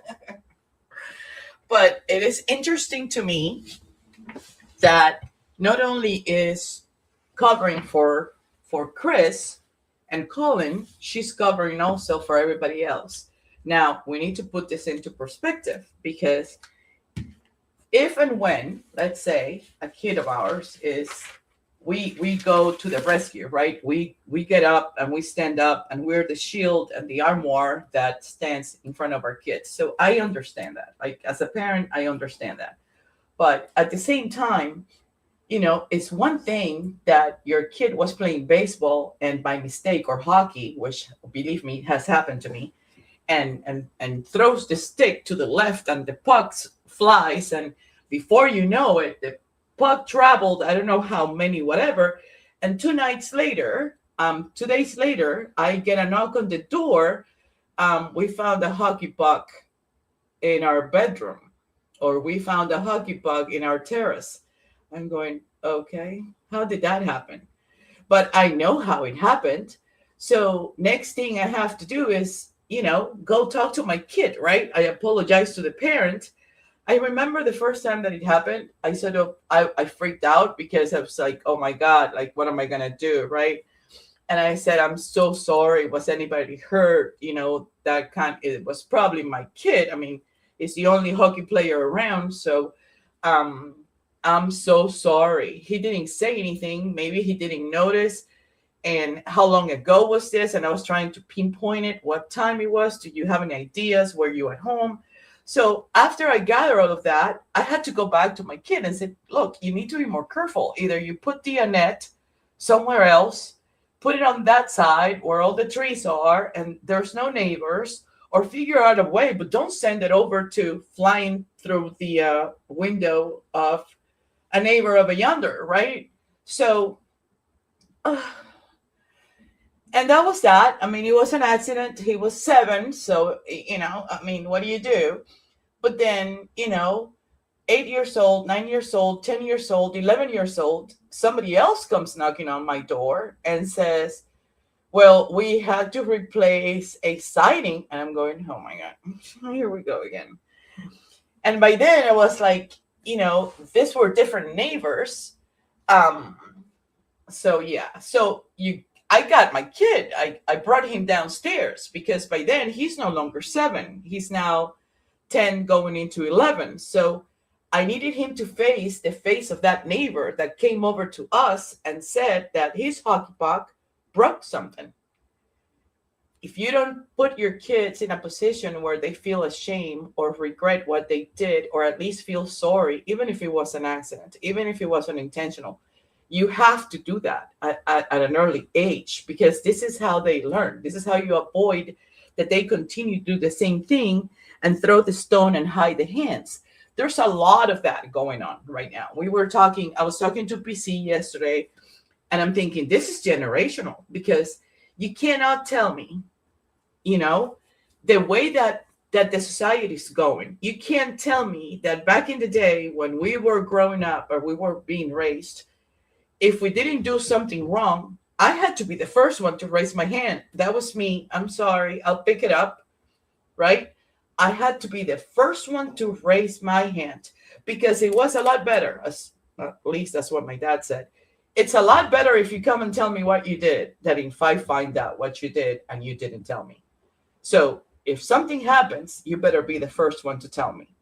Like, you know, I knew that if by any chance and I used to do this, but you know, like when you were a kid and your parents had like a standard age car, you could pretty much put it in neutral and let it fly down the driveway and they wouldn't like hear it because you don't have to crank it, right? Because if you crank it, you can wake him up, right?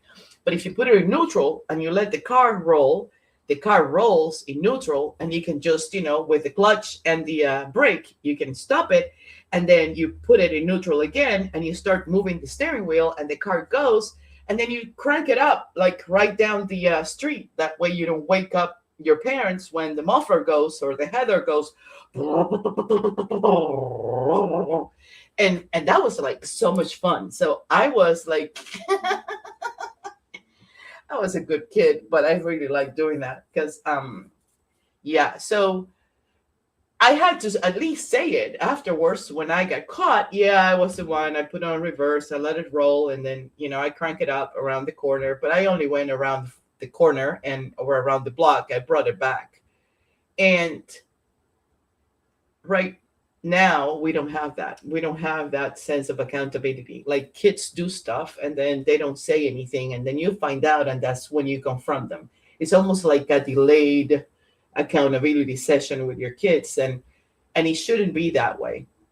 If you think about it from a political or a social point of view, the kids that we're raising today are going to be the doctors, the lawyers, you know, everybody that holds an important position are going to be replaced in time.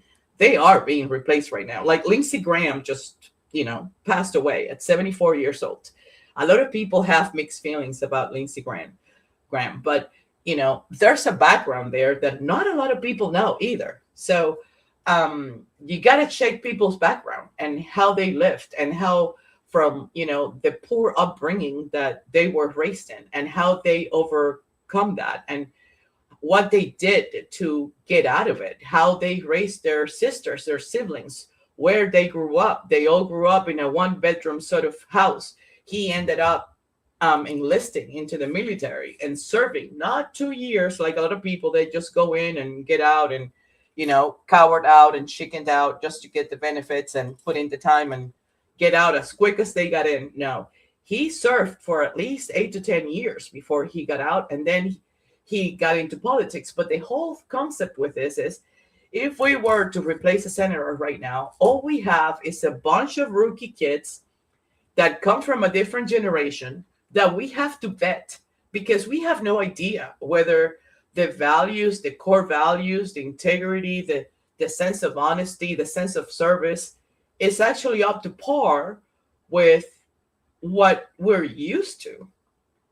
But this group of people that will be replacing doctors, lawyers, etc., politics, presidents, whatever, they have to be mold, right? They have to be made. They have to be built into something. We have to raise up our values so our kids could be better contributors later on in society. And in the case of Julie Albert, I'm not only questioning, it's like, okay, so if you're the parent and this is how you're acting, what about Christopher Jr.? What about Dylan? What about not only Colin, like all of them, right? Like, and then you look at these pictures from D&E and you see how they all gather in packs. Somebody goes into a sideway to go to a restaurant that is not even the same restaurant that it belongs to the parent. That's Christopher Jr., that's Colin, that's Christopher, that's Chris the dad. This is Ryan Nagel, this is Juliana Nagel. She's an Albert wannabe. And this is Sam Nagel. which is Juliana Nagel's brother. So it's like birds of a feather, right? The apple doesn't fall far from the tree.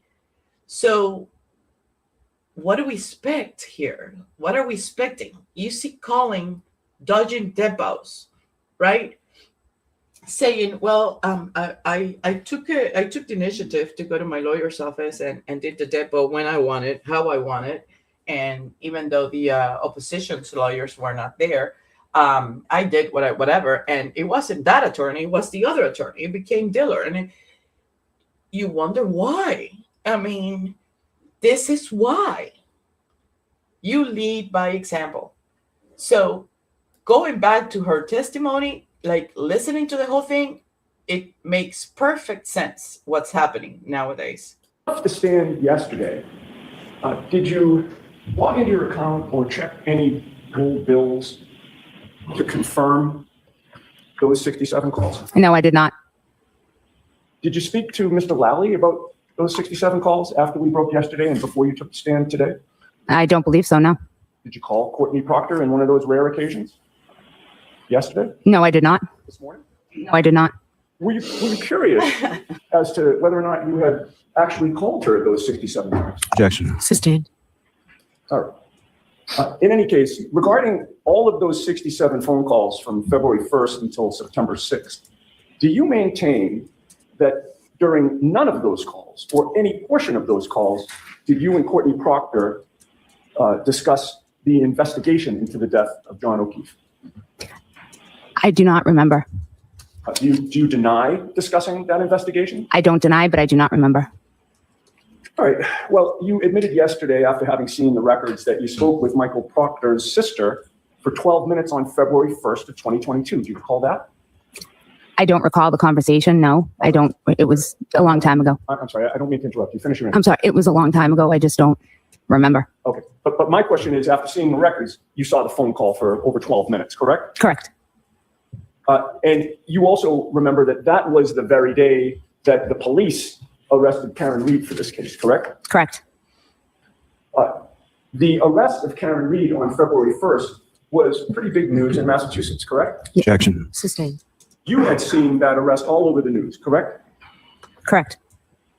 So you certainly, given the day and the fact that it was February 1st and my client was arrested that day and you're talking to the lead investigator's sister, the subject of Karen Reed's arrest had to have come up, right? Objection. Sustained. Ask it differently. You certainly mentioned my client's arrest with Courtney Proctor on the very day that she was arrested and you were talking to Courtney, correct? Correct. Now, when we broke for the day yesterday, I had also asked you about the 3 phone calls that you had with Michael Proctor's sister on the morning of February 2nd when my client was arraigned, correct? Mm-hmm. Correct. And you recall that her arraignment was televised publicly, correct? Objection. Sustained. Ask it What's differently. wrong about You that question? saw her on the news being arraigned, correct? Correct. And one of those phone calls after, well, strike that. With regard to the 3 phone calls before the arraignment, you knew at that time that my client had been arrested the day before, correct? Correct. And you knew she would be arraigned in court that morning, correct? Correct. Certainly, when you were talking to Michael Proctor's sister on February 2nd, before her 9 o'clock arraignment, you were discussing the 9 o'clock arraignment, correct? Can you repeat the end of that, please? Well, on February 2nd, the day that my client was scheduled to be arraigned in Stoughton District Court, we're talking about the 3 phone calls that you made to Michael Proctor's sister before that arraignment that very day. And my question is, certainly you were discussing the fact that she was about to be arraigned, correct? Objection. Sustained. Ask it differently. Mr. Mayor. Did the subject of Karen Reed's arraignment come up in any of those 3 calls on February 2nd, the day she was going to be arraigned, before her arraignment? I don't remember exactly. What about the 27-minute phone call that you had with Courtney Proctor at 10:58 a.m. that same day after my client was arraigned in court? Did you discuss the arraignment that had just happened? I do not remember. You had already testified that by 2022, you were no longer babysitting for Courtney Proctor's kids, correct? I wasn't babysitting regularly like I was before. So is it your testimony that you happened to be talking about babysitting on February 2nd for 27 minutes, the same day that my client was arraigned in Stoughton District Court? I don't remember what I was talking about It could have been about the kids. It could have been about anything. I don't remember. Sure. And certainly it could have been about the publicly televised arraignment that had just occurred, correct? Objection. So I'll allow this and then let's move away from this, okay? Can you answer that? Yes, it could have been. Yes. Did you tell Courtney Proctor during any of these 67 phone calls that you were a witness in her brother's case? I don't remember. Okay. Ms. Albert, you were at the waterfall on the night of January 28th, correct? This is Yes. like, this is And bad. This is bad, bad, bad, bad. Oh, you quit it? What? Trying to swim here. What, the ocean isn't big enough for you or something like that? Huh? You got a problem, buddy? Huh? Huh? Do you? Do you? Want a piece of me? Went to 34 Fairview on the morning of January 29th. Yes. Yet, as of the date of these phone calls that we've discussed so far, the February 1st and the February 2nd, multiple phone calls, Trooper Proctor still had not interviewed you, correct? Correct. You were finally interviewed by Trooper Proctor on February 10th, about 13 days after John O'Keefe was found dead on Brian Albert's farm, correct? Correct. And you told Courtney Proctor that you were nervous to speak to her brother, Trooper Proctor, about this case. Do you remember that? I do not remember those exact words, no. All right. But you were nervous to speak to him, correct? Of course, I was nervous in general for a police interview. I mean, I don't know someone who wouldn't be. Were you worried that one of Trooper Proctor's colleagues might ask to speak to your son, Colin, about what had happened on the 28th and the 29th? Objection. Was I nervous they would ask my son? Yeah, were you nervous that one of the investigators in this case might approach your son to ask him about his whereabouts? No. All right. In any case, you were interviewed at 5:30 p.m. on February 10th, correct? Correct. Where did that interview take place? At my home in Canton. Who was present for that interview? Here we go. Me, my husband, Trooper Proctor, and Trooper Bukaki. Okay, so that's Bukaki. the same report we read. So you were Michael never at Proctor 34 Fairview when they were all agreed interviewed? to interview you and your husband together, correct? Objection. Sustained. You and your husband were interviewed together, correct? Correct. Did either of these troopers, including Michael Proctor, suggest that maybe the two of you should be separately interviewed? I don't recall. What I don't remember. did take place within your home? In my family room? Were you sitting on couches? Yes. You're comfortable? Yes. You were not in a police interrogation room, correct? No, I was not. And it wasn't particularly lengthy, correct? What do you define lengthily? I don't recall. I don't remember how long it was exactly. Like It very didn't go into rarely? the evening, correct? No. And then Michael Proctor and the other trooper left, correct? Correct. Then at 6:17 p.m. that same night, shortly after you had been interviewed, 17. you called Michael Proctor's personal cell phone number, correct? I don't remember. You didn't bring your cheaters today. Oh, you did? Good. Okay. May I approach you, Ron? Yes. I'm going to hand you one document. There's an orange sticky on it that you can ignore. Okay. But right above the orange sticky, there's a date of February 10th. That's what I'm directing your attention to. You could look at those two phone calls, ma'am, and look up at me when you're done. If I may approach. Did that refresh your memory about those two phone calls on February 10th? I mean, I just read them, but I don't remember. Okay. You called Trooper Proctor at 6:17 p.m., and it appears to be a 5-second phone call. Did you see that? Objection, Your Honor. Sustained. Do you recall that Trooper Proctor called you back that same day at 6:21 p.m. and that you spoke for about 4 minutes? Objection, Your Honor. Okay. Do you deny speaking to Trooper Proctor for 4 minutes when he called you from his personal cell phone on February 10th of 2022 after you had been interviewed that day? No, I don't deny it, but I don't remember it. When did you get his personal cell phone number? Don't remember. Years ago? I'm sure. Yes. Because you've known that family for a long time. Yes, I have. And as you testify here today, you can't remember what that phone call would have been about, correct? No, I do not remember.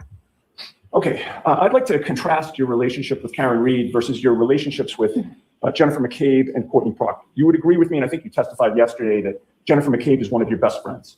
Correct. And you call her Jen, correct? Yes. And Courtney Proctor is also one of your best friends, correct? She's not one of my best friends. No, she's a good friend. She's not one of my best friends. No, she's my sister's best friend. Gotcha. Okay, so your sister, My sister Jillian. Yes. Jillian, is best friends with Courtney Proctor, and you're close friends with her, but not best friends. Correct. But you really only knew Karen Reed as John O'Keefe's girlfriend, correct? Correct. She was just an acquaintance of yours. Yes. There are no photos of you in a hot tub together, right? You and Karen Reed? No. There are no photos of you with your arms around each other at the beach, correct? No. You've never been to a baby shower with Karen Reed, correct? Objection, Your Honor. Sustained. You didn't have any contact with Karen Reed while you were growing up, correct? No. Karen Reed was definitely not from Canton, correct? Objection, Your Honor. I'll allow this and then you can move on. No, she was not. No, one more question. She was an outsider, correct, to Canton? She didn't live in Canton. But after she started dating John, you would see her driving in and out of the street, correct? Yes. You'd see her taking groceries in, correct? Yes. Because you were neighbors with John. Yes. And it was the fact that you'd see her around, taking groceries in and out of the house and being outside with the kids that led you to believe that she was not only connected to John, but also to his house on Meadows Ave, correct? Yes. And you would see her interacting with the kids outside, correct? Yes. She would be participating in family type activities with the kids outside. Yes. And you'd see her enough that you assumed that she was living there, correct? Yes. And I believe you stated that you had known her or seen her for maybe about a year and a half or so. Is that a good estimate? Yes. And in all the time that you saw her in the neighborhood or had any contact with her and John, you never saw the two of them fight or argue, correct? No. You never heard them fight or argue, correct? No. And you had been out with them in a group setting a handful of times, correct? Just a couple of times. And during those times, they always appeared to get along, correct? Yes. And you knew of no problems in their relationship, correct? No. And you were particularly impressed with the time Karen spent with John's adopted children. Objection. Were you? Can you repeat that once more, please? You were impressed with the amount of time that Karen spent with John's children. I didn't know the exact really amount of time. She was there a lot. Yes. She was. So yes, I would assume that she spent a lot of time with them. Yes. Now, on Friday, January 28th, you had plans with your sister-in-law, Nicole, correct? Yes. You are close with Nicole. Yes, I am. You picked her up at her home in your car. Yes. You drove her to the waterfront, correct? Correct. And the two of you went for dinner there. Yes. Wait. There's a boo-boo here. You had plans with. Correct? Yes. And you knew of no problems in their relationship. Yes. And you'd see her enough that you assumed that she was living there, correct? Yes. Talking about Karen. And I believe you stated that you had known her or seen her for maybe about a year and a half or so. Is that a good estimate? Yes. And in all the time that you saw her in the neighborhood or had any contact with her and John, you never saw the two of them fight or argue, correct? No. You never heard them fight or argue, correct? No. And you had been out with them in a group setting a handful of times, correct? Just a couple of times. And during those times, they always appeared to get along, correct? Yes. And you knew of no problems in their relationship, correct? No. And you were particularly impressed with the time Karen spent with John's adopted children. Objection. Were you? Can you repeat that once more, please? You were impressed with the amount of time that Karen spent with John's children. I didn't know the exact really amount of time. She was there a lot. Yes. She was. So yes, I would assume that. But you knew what kind of drink she was drinking at C.F. McCarthy's, even though you weren't there, right? That you knew. She spent a lot of time with them. Yes. Now, on Friday, January 28th, you had plans with your sister-in-law, Nicole, correct? Yes. You are close with Nicole. Yes, I am. Nicole. You picked her up at her home in your car. Yes. You drove her to the waterfront, correct? Correct. And the two of you went for dinner there. Yes. Your husband, Chris, came later. Yes. Brian Higgins came later. Yes. And you knew Brian Higgins, correct? Yes. Mr. Nader, I'm gonna stop you for 1 Yes. second. All right, thank you, Mr. Nader. No, thank you, Ron. I believe you testified you knew Brian Higgins at that time, correct? Yes. And how did you know him? He is a friend of my brother-in-law. And your brother-in-law would be Brian Albert, correct? Yes. And by the way, when I just asked you that question about how you knew Brian Higgins and what his relationship was to Brian Albert, you didn't hesitate to say that they were friends, correct? Correct. It was very clear that they were friends, correct? Correct. In fact, the two of them arrived at the bar together, correct? Yes. And it didn't surprise. Somebody told her to answer short answers, to give short answers to whatever questions. Somebody alerted her that this interview was chaotic. Yep. Okay. Somebody told her And, that this was And Courtney, a do you, disgrace. how do you usually communicate with her? Is it I mean, you in had person, Facebook, social media, voice calls, text, all the above? I'm not, text, voice call, yeah, a little bit of that. I mean, as in social media, as if, you like a picture, if that's what you guys consider, social media, then yeah, of course, like if she put up a picture of her kid, I'm gonna like, oh, that's Sure. cute, or possibly comment on it depending on my mood, or possibly press that like button. Same with Instagram, like that. So yes, I am connected to her on social media. Yes. As for, and we text and, just the average communication in 2024, I guess. Okay. How about Trooper Proctor's wife, Elizabeth? Do you communicate with her Never. directly? Never. So no Facebook, you're not Facebook friends with her? So I was Facebook friends with her, yes. So I guess, okay, so we'll back up. Yes, on Facebook, we are Facebook friends, yes. I haven't been on Facebook for some time. Okay. But like on Instagram, like, yes, in that way, yes, but not text, not voice, not with that, not that way. So social media, yes, Yes. but not. Not too long ago. It went this way. It went this way. Follow me. think I'm in a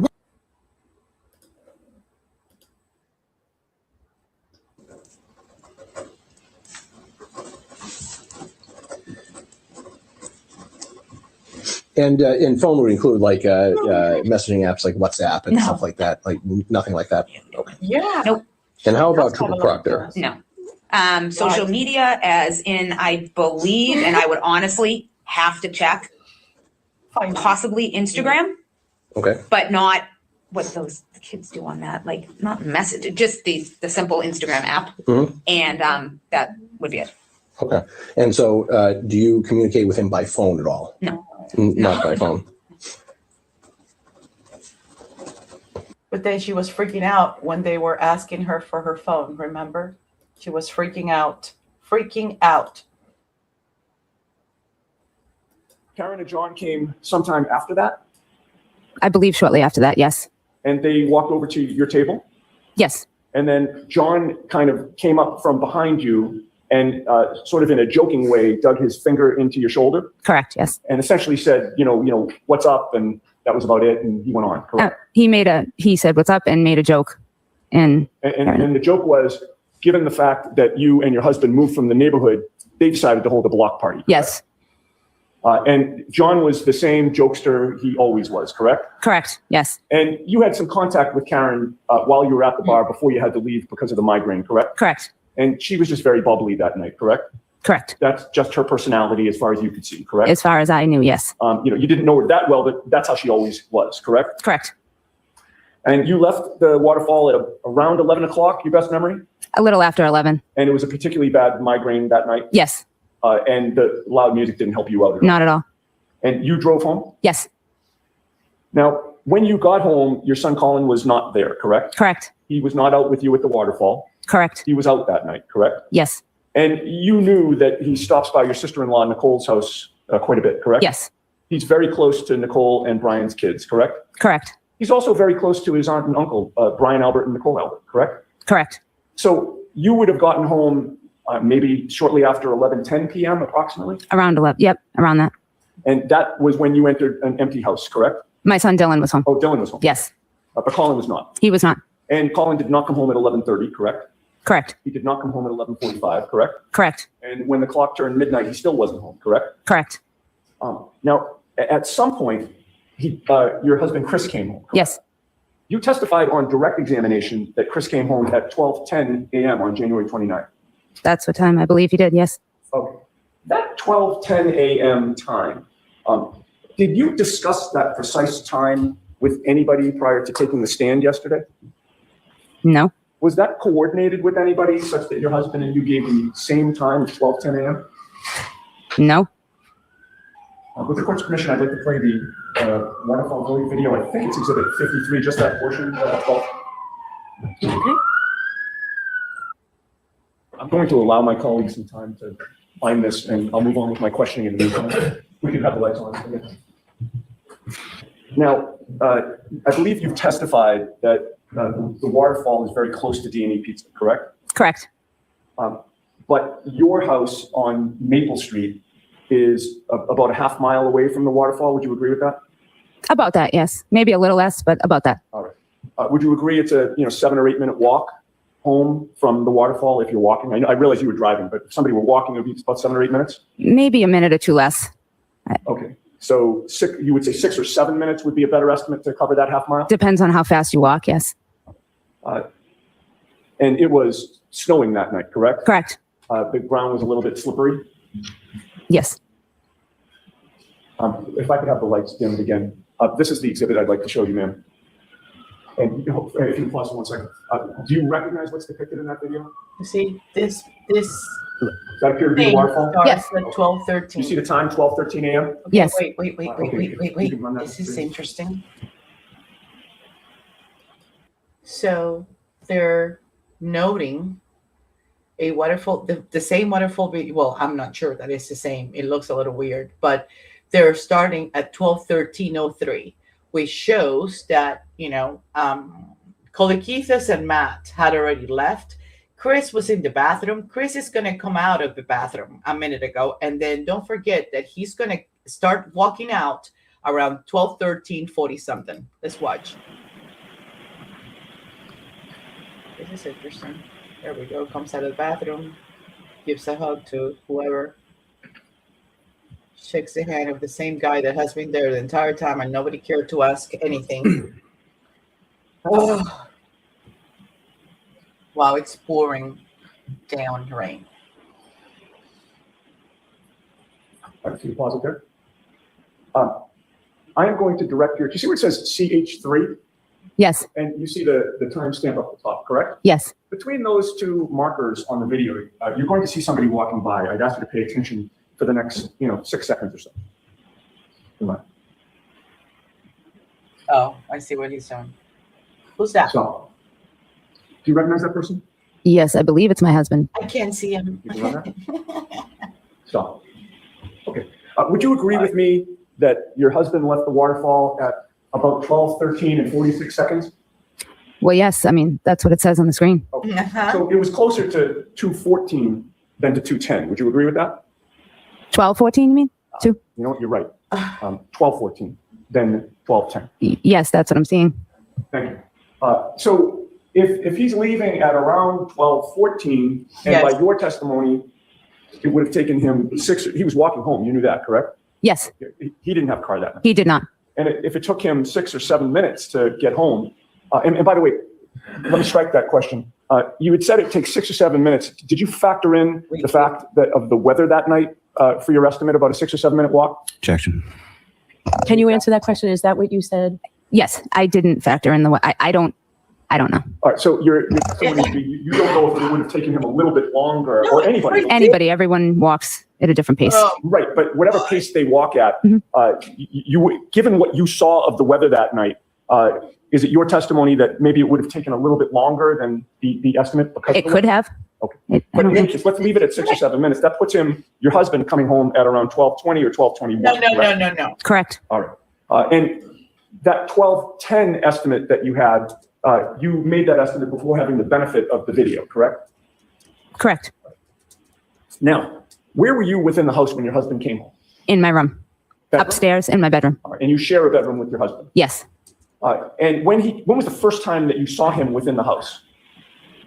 He came up to the bedroom. Okay, so you were in the bedroom and you see him appear in the bedroom. Correct. Did you hear the door open way down on the first floor? Yes. Okay. And it would have taken him maybe.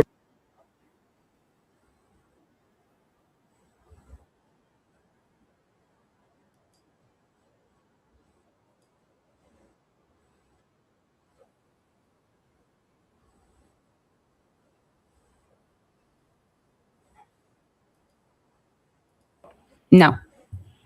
And were you in the bed when he came into the bed to go to sleep? I was sitting up in bed, yes. Were you reading or watching TV? I was just sitting up in bed praying for my headache to go away. Oh, okay. So the migraine was still really Yes. bothering you. And you were suffering at that point. Suffering? I had a headache. Well, yeah, but a migraine headache, I would Yeah. imagine. It was a headache, but I took medicine and I was waiting for it to get better. Yes. Okay. And that's sort of what you were concentrating on. It's really kind of hard to read or watch TV or concentrate on anything when you have a migraine, right? Okay, yes, Now, you would agree with me that your husband Chris was asleep when Colin came home, correct? correct,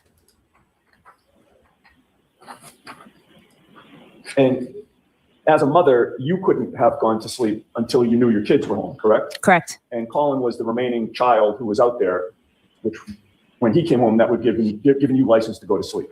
yes, Now, at the time that Colin came home with Chris sleeping, it's fair to say this was just an ordinary weekend night, correct?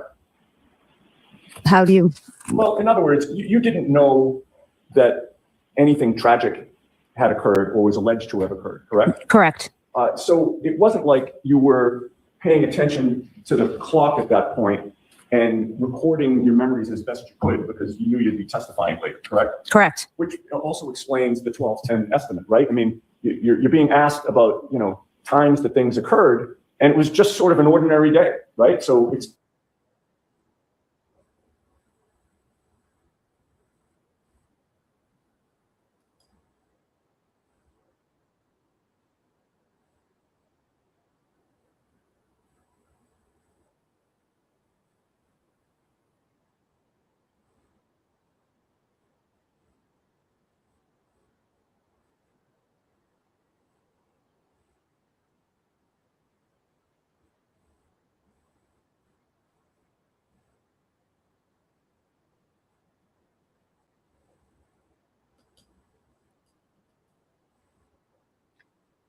That's Julie Albert.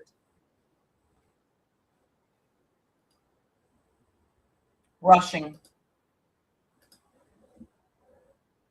January 29th was your nephew Brian Albert Jr.'s birthday, correct? yes, That's why you went to 34 Fairview at 8:30 in the morning, correct? yes, And when you pulled into the driveway, there was nothing unusual to you, correct?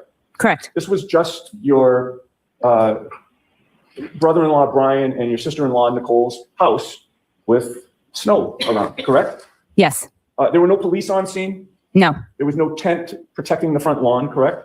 correct, No crime scene stapled anywhere or taped anywhere, correct? correct, Nobody appeared to be standing guard over the front yard, correct? correct, You didn't see any shard of glass, right?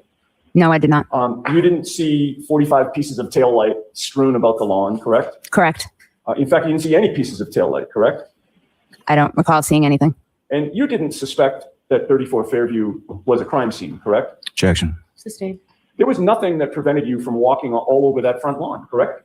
correct, It was still snowing out? yes, Brian Albert, when you approached the house, he opened the door, correct? I approached the car, not the house, Oh, okay. You approached, whose car was it? my nephew Brian's, Brian? in the driveway, yes, All right. And then Brian Albert opened the door of the house. the side door of the home, yes, All right, so it The car wasn't there. Please, with the court's permission. Yes. All right. Yeah, I was That gonna say. that I'm highlighting now is the front door to the house, correct? yes, And if we move along Exhibit 8 to the right, That car is was that the side door? yes, And that's the door that Brian Albert appeared from? yes, And you were able to see him from the outside of the house, correct? yes, And you were over to this area? yes, Do you recall, is it one of those two cars that's in Exhibit 8 that you approached with the Dunkin' Donuts? I can't make out what the cars are, Okay. But it was either one of those two cars or a car that was parked in one of those two places. yes, And then did you go in that side door to go into the house? yes, Fair to say, that family has lived there for quite a while, correct? yes, You knew that 1975. prior to Brian Albert and Nicole, I'm sorry. That's really bad form to block the jury. I'm so sorry. It's good I didn't trip. The door that is the front door, having, been familiar with that house for a long time, you've gone in that front door before, correct? yes, And you know that when you go in the front door of that house, you come into a little foyer area, correct? correct, And then almost within arm's distance to the left is the door to the basement, correct? walking in the front door, arm's distance to the left, Yes, so in other words, you walk into the house. Yep. And then the door to the basement, going down to the basement is right there on the left, correct? that's incorrect, to the left of the library, All right. where is the door to the basement? You walk in the front door, you step to the right, walk a few steps towards the kitchen, and the basement door is on the left before you enter the kitchen. All right, but the kitchen's off to the left, correct? No, when you walk in the front door, the library is on the left. There's another room on the left. Okay, So you walk in, you immediately see a staircase in front of you. Yeah. And to the left is the library. right. If you go to the right, I'm sorry, go ahead. if you go to the right, you can go into the part of the kitchen where the kitchen table is, or you can not go to the right. You can walk straight. And as you're walking, there's a door on the left, and that's where the basement door is. Okay, so I think we're getting to what I was getting at. If you walk straight ahead, there's a door to the left that goes down to the basement, correct? Correct. Yes. We can have the light on. And when you were walking toward that side door, you didn't see any emergency or police vehicles outside, correct? No, I did not. And you didn't see any first responders other than Brian Albert, correct? Correct. There were no lights flashing outside the house, correct? Correct. And inside, you saw Nicole Albert, Yes. Brian Albert, Yes. Jennifer McCabe, Yes. Matt McCabe, Yes. and Brian Higgins, correct? Yes. How long did you spend at the house that morning? How so? I don't remember exactly. Maybe a half hour, 45 minutes. I don't remember exactly. And the 7 of you were discussing what had happened, correct? Yes. At some point, it was decided that Jennifer McCabe should contact Michael Lank of the Canton Police, correct? Objection. I'll let, if this witness knows independently. Can you repeat that once more, please? At some point, it was decided among the 7 of you that Jennifer McCabe should contact Michael Lank of the Canton Police Department. I don't remember who exactly Jennifer decided. Yeah, I don't remember exactly the discussion. You knew Michael Lank, correct? Yes. And at 8:53 a.m., you sent to Jennifer McCabe Michael Lank's personal cell phone number, correct? Correct. And did you then see Jennifer McCabe delete that text message from you? Objection. I'll sustain. You were contacted by the Massachusetts State Police this year about your phone, correct? Correct. They left you a voicemail on March 21st of 2024? The state police Yes. about my telephone? Well, they left you a voicemail on March 21st of 2024. You've had contact with the state police this year. Yes. And they left you a second voicemail on March 25 and then called you again on March 28. Yes. You told them that you were sick and you would speak to them on April 1st, correct? Correct. And then the state police called you on April 1st, but you did not pick up. Do you recall that? I do not. They called you again that same day and you didn't respond, correct? I don't recall. But you did learn that they had called your husband on April 1st looking for you, correct? He told me which way the boat was going. I did? Oh, no. If this is some kind of practical joke, it's not funny. And I know funny. I'm a clownfish. No, it's not. I know it's not. I'm so sorry.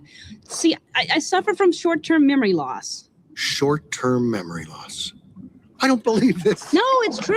And you finally met with the Massachusetts State Police on April 3rd of 2024, correct? I would assume, I don't know the exact date, but yes. And during that meeting, the state police looked through your phone for contact that you would have had with Mike Proctor, correct? Correct. Did they seize your phone? No, they did not. Did they tell you that they had a search warrant for your phone? No, they did not. Did they take it back saying that they had to give it to some experts to do an extraction? Objection. Sustain. Why? They just looked through it after you handed it to them, correct? Correct. And they gave it back. Why? Yes.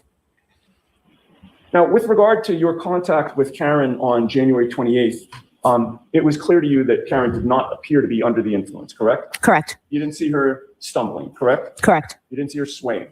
Correct. She was How not about you? unbalanced. No. She was Were not you slurring under a the word. influence? No. She was not talking gibberish. No. She was engaging in normal conversation, Yes. and she held the conversation perfectly fine. Yes. She appeared to be under control, correct? Yes. She was affectionate with John that night. Objection. I didn't come in contact with them like that. Well, the two of them certainly were not arguing. No, not that I saw. You didn't see any tension between them, correct? No. And I mean, given your family's connection to law enforcement, you would not knowingly let someone drive a car if they were under the influence, correct? Objection. Whoa, whoa, whoa, whoa, whoa. Why? Everyone appeared to be having a good time that Let night. her Yes. answer. And that included John and Karen from what you could see, correct? For the 15 minutes I was there, yes. Actually, 22. Now, 22 to be exact. after you left Oh, wow, the 22. waterfall, Again. it's fair to say that you didn't know precisely where your son Colin was that night, correct? I knew where he was. Oh, yeah? Where was it? Or what? He was at his friend Michael Leonetti's. He left Michael Leonetti's to stop to say happy birthday to my nephew Brian at 34 Fairview Road. Okay. And you learned that from him, correct? Yes, So you had learned that Colin was at 34 Fairview on January 29th of 2022, correct? January 28th. To Fred. So is it your testimony that you know that Colin left on Friday night as opposed to after midnight on January 29th? I don't She did. understand what you're asking. What just It's occurred the is I asked 29th you already. whether you knew that your son Colin was at your sister-in-law Oh, Nicole's and your brother-in-law Brian Albert's house on January 29th. And you just corrected. I'm sorry. It was after midnight. Oh, So I got confused. I apologize. Not a problem. So the answer to my question is you learned that he was there on January 29th, correct? Yes, after midnight. And you now know that that is the same house outside which John O'Keefe was found dead that morning, correct? Yes, I do. And one last question. You were interviewed by Trooper whoa. Yes, I Proctor, do. and it's fair to say you never told him that Colin was there then, correct?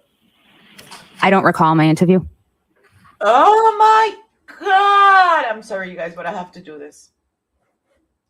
I think it does. I gotta find my son Nemo. Believe this. No, it's true. I forget things almost instantly. It runs in my family. Oh So, my God. I mean, at least I think it does. Oh my God. Questions, thank you. All right, Mr. Lally. Look, Just briefly guys, on. back to back. Wait. Morning, Ms. Allen. Good morning. Now, with reference to, you were asking a question about 67 calls over a period from February to September, correct? Correct. That's about 7 months, is that right? Yes. And roughly about 210 days or so? Yes. Do you have other friends besides Ms. Proctor? Yes. Do you have other? And versus some of your other friends, as far as those phone calls, 67 times over 210 days, is that Do you have more other? so, less so, or on average with? Less so. And at no point in time did you speak to Ms. Proctor that you can call about this case or talk to Mr. Proctor outside of that interview? Correct. In the interview that you have with Trooper Proctor, there was another trooper present, correct? Yes. And you would just ask some questions about meeting with some other troopers this year in 2024, correct? Correct. And fair to say none of those troopers was Trooper Proctor, correct? Correct. And also wasn't the trooper that was with Trooper Proctor when you spoke to him. Correct. And they asked you questions. You had at least 2 interviews with them, is that correct? Correct. And you voluntarily went to those interviews? Yes. You answered their questions? Yes. They asked for your phone?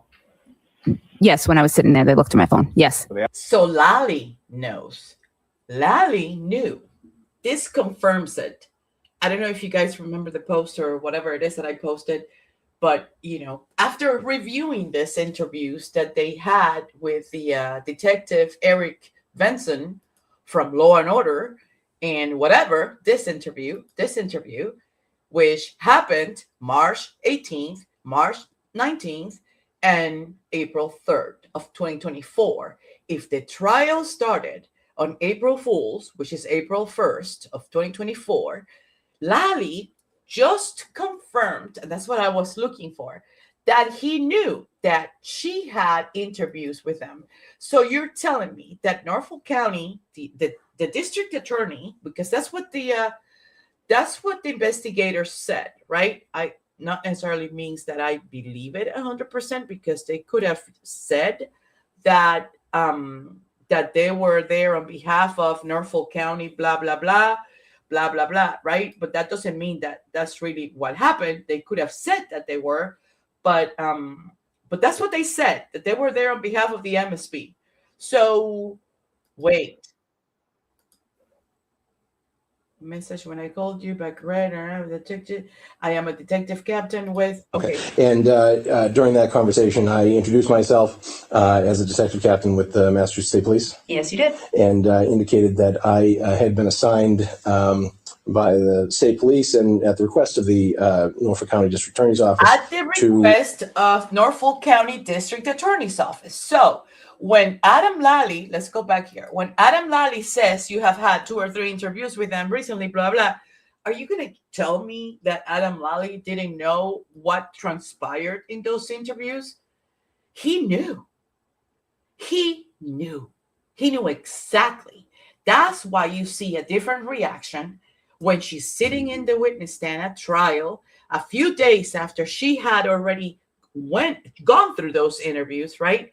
Conducted those interviews with Detective Benson. She was coached and guided and counseled, and a PR firm came over, fixed her hair, took the shoe gum out, and told her, you're going to limit yourself to say yes, no, correct, no, I don't remember, I don't recall. And that's what they told her to do, because the disastrous display that she had of lack of abilities to control her emotions and her emotional intelligence was all over display. Together with Captain Berry, and was conduct displayed. an inquiry regarding So the just like relationship I said, of you Trooper met Michael Proctor with with district various attorneys, right? witnesses in the Right John before O'Keefe my investigation. Is testimony, that right? correct? Right. And you met with And Lani. Yes, yes. then I asked you if you'd be Lani willing to just submit to a confirmed to formal us. interview, a recorded Oh interview my regarding. God, Lani just confirmed that he knew. And you know what this means?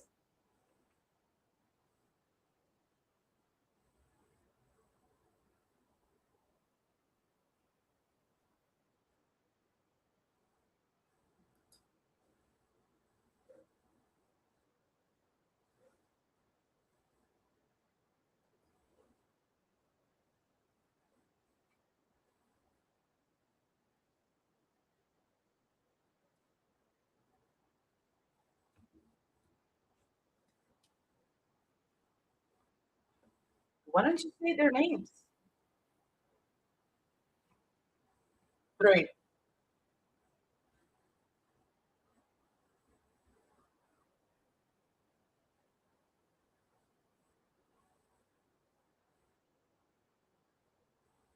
The second time she did.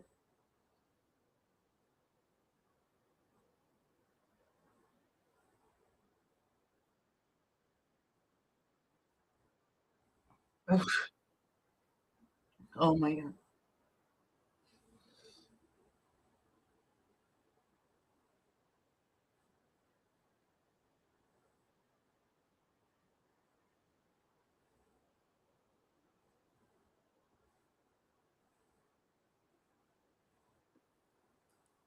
Having died at that point. No, no.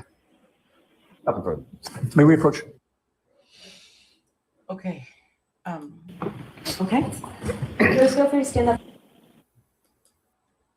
Wow. So a couple of things, just to put it into context and bring everything. Yep, he is going to prison. Yep. Well, in this interview during court, during being a witness, she did use as few as the least amount of words as possible, because she didn't want to go through the same thing that she had done before 3 times with Detective Eric Benson.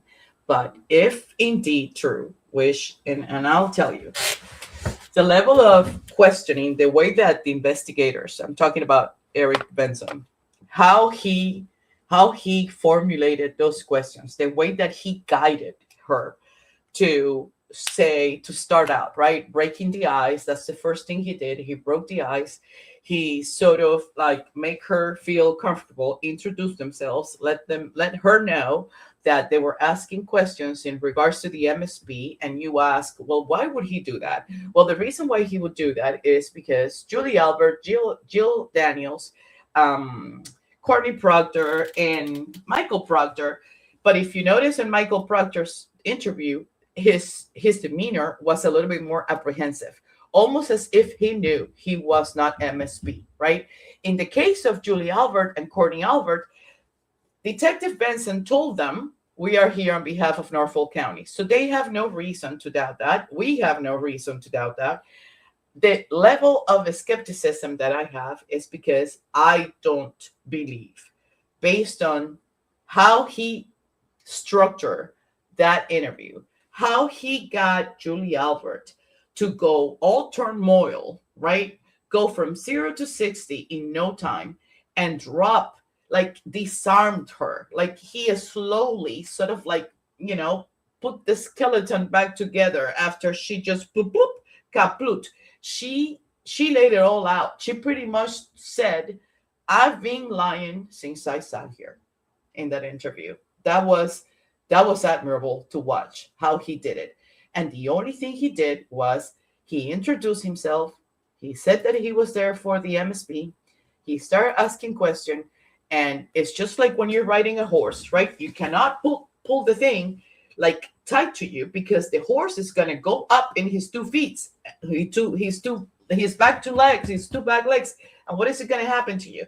You're going to go fly out, and you're going to, fly out and land on your back. That's what's going to happen. In this case, he let the leash go. He let it loose. Imagine that you're riding it, bareback, no saddle, no nothing. For those of you who are used to this thing, and you just grab him by the hair, and as you let it go, if you tighten the hair, the horse is going to slow down eventually. If you do it gradually, he's going to slow down with you.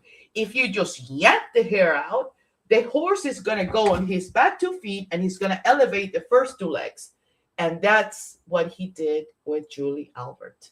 He let him, he rode her bareback, and let her just go. And she went all over the place. I don't think that these were MSP investigators. I'm sorry to say. I may be right. I may be wrong. I don't know. It's just my thing.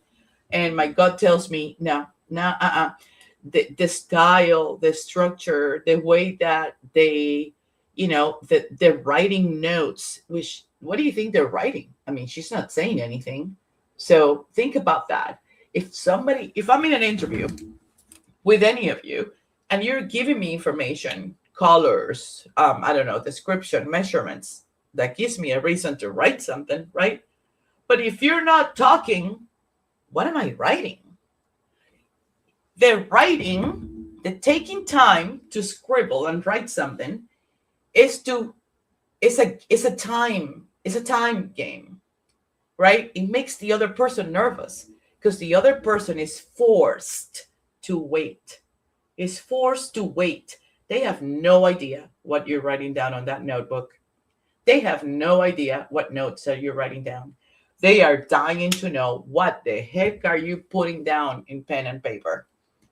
I'm not saying anything, right? So they think that, well, it was something I said. He's taking notes of what I said. Did something I said trigger something? And they start getting nervous. That is also a technique. So, oh my God. But Lali knew, and that was my point. I just wanted to confirm. Was he aware that she had those meetings with those detectives? And if he did, he probably had access to that. And if he had access to it, that's what explains the change in behavior between when Julie was being interviewed by the detective Eric Benson and the times that she was interviewing the witness stand. She was coached, she was guided, she was told to calm down, to just give short answers, to limit herself of what she said. Do not go on a tangent. Don't start explaining the whole carousel thing and how many people were writing at the same time. Yes, no, thank you, you're welcome, please, and limit yourself to the shortest answers available. And if Lali knew, and Lali had seen the interview, the judge did too. The judge knew. And if you are a prosecutor and you are aware of what transpired in that interview, and how she lied as far as having a prior relationship with the investigator, the lead investigator himself and his family, and you allow this to go through.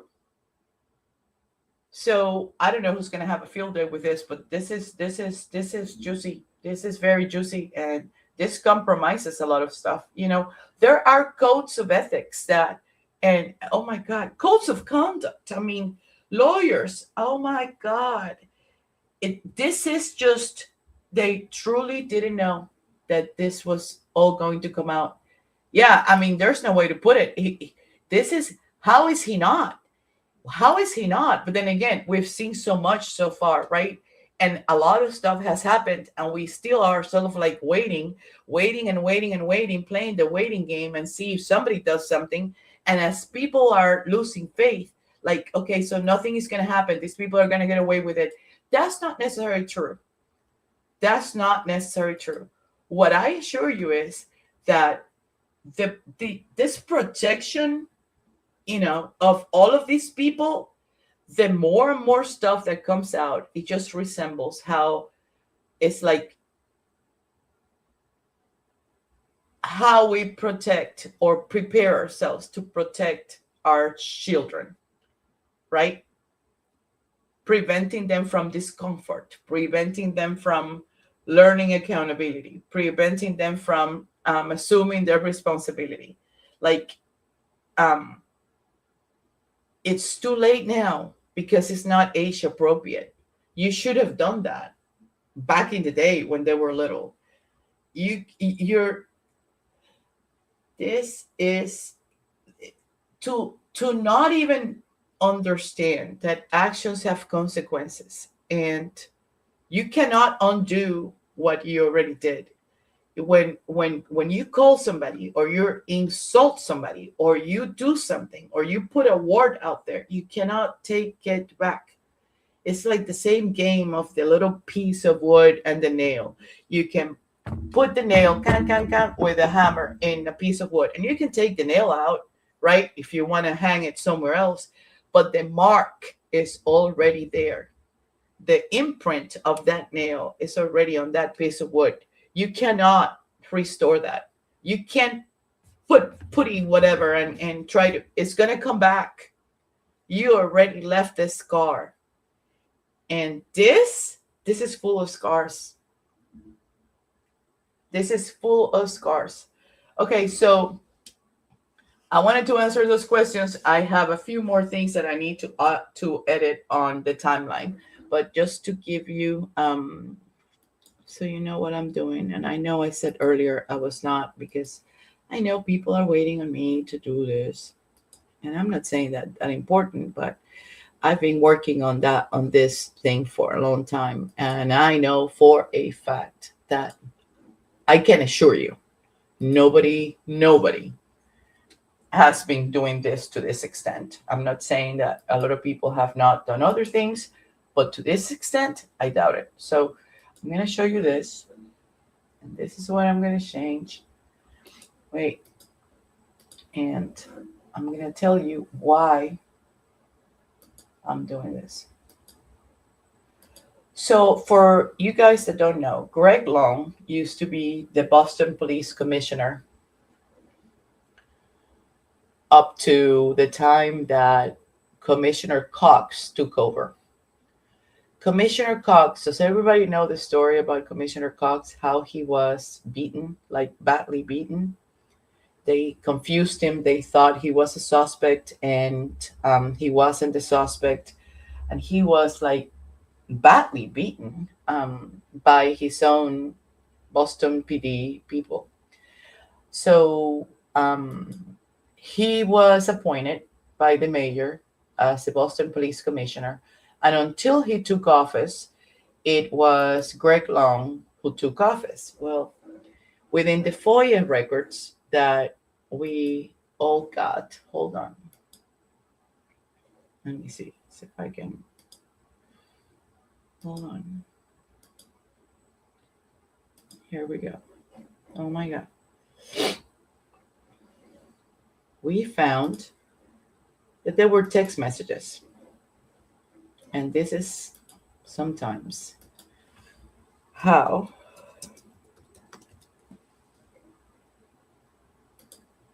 things reveal itself. Hold on. Okay, so I'm going to share this from the FOIA. I'm going to see if I can share this little snippet. Here we go. It's a window. Can you guys see it? This is a text message exchange that was between, wait, I can't see. Okay, here we go. This is one of the text messages that were exchanged. This is all part of the FOIA thing. Oh, but you know what? I wanted to get the full text message, not the picture that I saved. But this is between Kevin Albert and John O'Keefe. At some point, they were discussing. Hold on, let me change it real quick and bring the entire text. Hold on. Mm-hmm. Okay, wait. Almost there.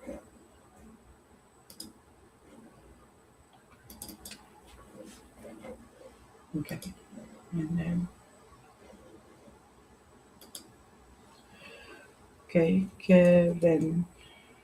Here we go. I think it's the first one. Let's say, well, let's show this one first. And then if it's not this one, I'll show the next one. Okay, so, okay. Can you guys see it? Let me see. Yeah. Okay, so this one goes up and down, up and down. So we're going to check on this one. If we notice, text message is like a conversation between Kevin and John, right? And then on September 14, 2018, John had just, let's put it into context, John moved in Canton in 2017. By September 14, 2018, it could have been 6 months. It could have been, almost a year. Who knows? We don't know the exact date that he moved in 2017. But he's texting Kevin and he asks, "Hey, bud, hope things are well with you. How's the deal with the sex offenders in Canton?" And Helena Rafferty is our deputy. "Thanks, guy. On Lawrence Street, been expired for almost 5 years." And I don't know what happened, but like this exchange of these first 3 messages, they don't make any sense to me. There's not a date either that tells me, like, did he answer right away? Did he answer in a couple of days? Why does it seem broken? Like if somebody says, "Hey, bud, hope things are well with you. Who deals with sex offenders in Canton?" And then did they talk? Or he just put Helena Rafferty, our deputy, and then he called, but he didn't say, "Hi, hello, like, fine, how are you?" Nothing. But, it's guys, so let's not judge. So then he goes, "Thanks, guy." Thanks. Guy on Lawrence Street, been expired for 5 months. So when they talk about expired, what they make a reference is like records wise, right? Like either a log or a check or something. So he goes, "What's the name?" Says Kevin. And John goes, "Don't have it in front of me, but I think his last name is Beal." Now, wait for it. So when you look for Beal, and then the other one says Joseph Beal, the reason why last names are important is because everything is based on relationship in this case, right? Like who knows who. Don't have it in front of me, but I think his last name is Beal. You have his CJIS in front of you and Joseph Beal. He says, "The information that I got is that he's not in town anymore." This is what Kevin's first response to John is immediately, "Nope, he's not in town. He's not in town. Don't look into it," right? Like, no, it's not that guy. And then he goes, "Well, the information that I got is that he's not in town anymore. You're looking at a registry or the Massachusetts one?" And John says, "I'm not looking at Canton cheap shit registry. I'm looking at Mass. Sorry." And he goes, "Okay, thanks. I'll text Helena and ask her." That's what Kevin says. So John says, "Appreciate it." By 10:02, and let me see what time was this. This was 8:23 in the morning. By 10:02, John is already said, "Appreciate it." And Kevin says, "Helena thought he lived in Stoughton." Another ping pong ball. So we start playing pickleball here, right? The other one says, "No, I don't think he's in Canton anymore." And then the other, "Well, he's expired. He should be looked into." And he goes, "Well, Helena thought he lived in Stoughton, not in whatever." R&B says, "Oh, she's almost certain he doesn't live in Canton." Well, guess what? Look, that's good. Greg Long's Street 2, meaning it's on the same street that Boston police officer, interim a Boston police officer at the time, lived. Someone needs to violate that break. Thanks, Gab. So when they talk about violate, it's not like rape or violate him, right? They're talking about like meaning like terminate, like cancel whatever his thing, or put a note on his record or something like that, right? So, but the fact that he makes reference to Greg Long, it's epic, because John knew that Greg Long lived in Canton, right? Okay, so let's keep going. Keeps getting better. So, that's right. Greg lives on Lawrence. What do you know? So, this is how I get like really excited about things. Hold on. So I go and I do this. Hold on. On despair. Give me a second. And then, before I go back there, let's continue here. So I show you something. But, okay. And then his Bill brother is a retired Canton fire captain. So, the brother of the guy that is Joseph that needs to be violated, that whatever, right? It needs to be, he has expired since 2014, is the brother of a retired Canton fire captain. How do you like that? So he goes, did you have the info that he still lives in Canton? He's still registered there, expired in 2014. 2014, these text messages go to 2018, like in 2 years, and nobody has done anything. Do you know anyone from Hull? And oh my God, not really. But since he's still showing in Canton, and he's still playing ping pong and trying to throw the ball away from like, let's not pay attention because it's a Hull situation. It's not a Hull situation, it's a Canton situation. But since he's still showing in Canton, she could violate him, meaning she, Rafferty, could violate his, his whatever. Just glad he's not there anymore. You're working now? Near Old Meadow Lane. My cleaning ladies, blah, blah. So this is a different thing. This is like, they got into an accident. They don't speak English. Hey, sorry, I was in a grand jury. Did they file an accident report? Let me know. He goes, no, they're fine. They're set. No license. Totaled the car. She just panicked. And although they worked in Canton, but thanks anyways. That car accident, unpleasant, turned into fatal.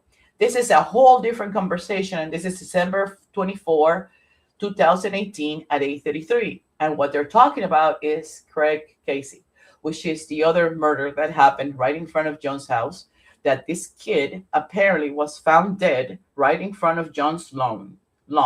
Okay. So nope, right outside my house, went out there after, and there was the driver.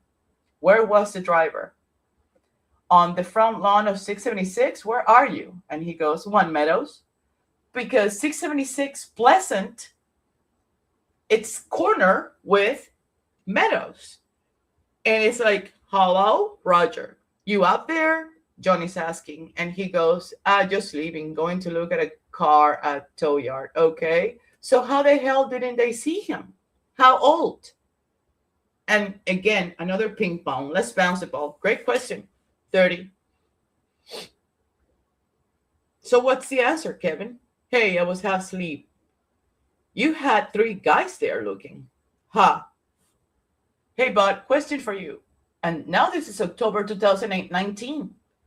Do you know who handles Westwood juvenile cases? Wasn't sure if they have a guy assigned there, or does the arresting officer show up at arraignment? Usually a Westwood guy, I'll try to get his name. And he gets said, thanks. So I just got his contact information. Just forward it to me. Do you want it?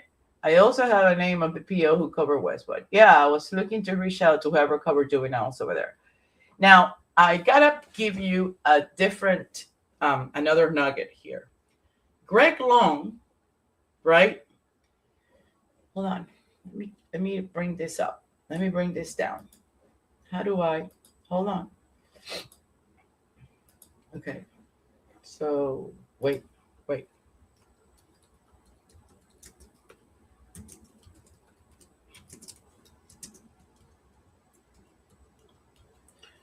Okay, let's see. So where's my stream here? Okay, here. I'm gonna take this out.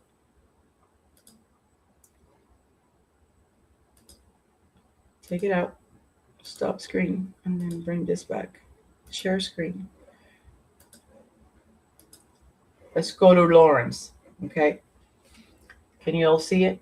This is Google Earth. Okay, you guys can see it. We're gonna go from Lawrence to One Meadows. Okay. Be patient, because you know that I have a situation. So we're gonna pin. Yeah. Okay. Oh my God. Okay. Okay. So we're gonna pin it. And I'm gonna put, yeah, let's leave it yellow. And done. And then we're gonna look at,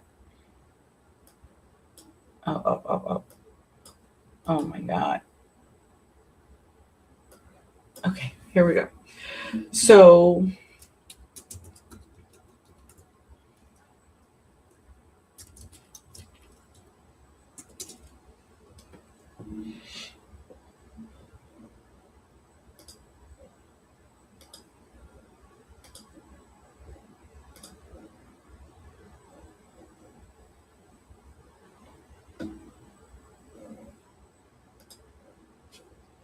okay. So wait, give me. Oh my God. Okay, here we go. So I'm going to show you how this is the corner of Meadows Avenue. That's where Joan lives, right? Meadows Avenue and Pleasant Meadows. So this is the lawn where Craig Casey was found, right there. Okay. Now, if I look, wait.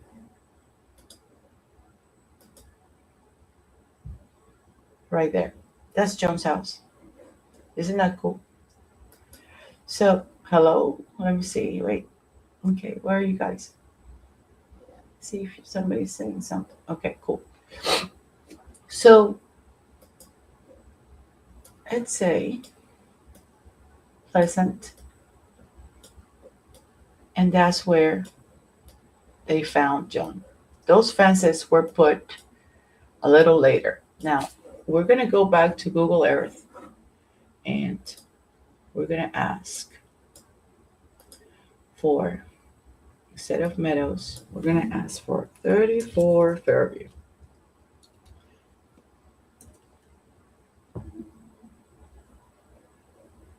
Save the project.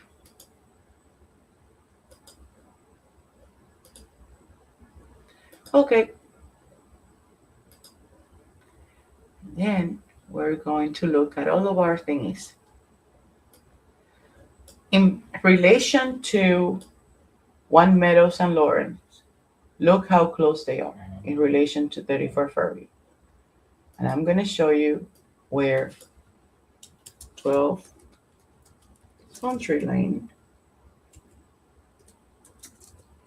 You can't miss.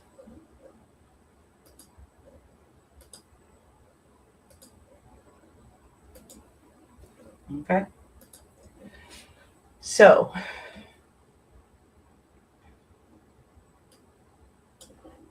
let's go. Let's see.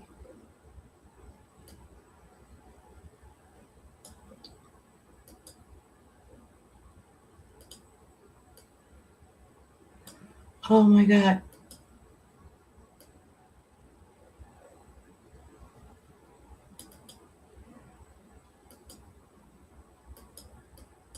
Can I do this? Then, yeah. No, stay where you are. And then we're going to add another one. Oh, doesn't want to work today with me. I'm trying to do it with my, okay, that would work better.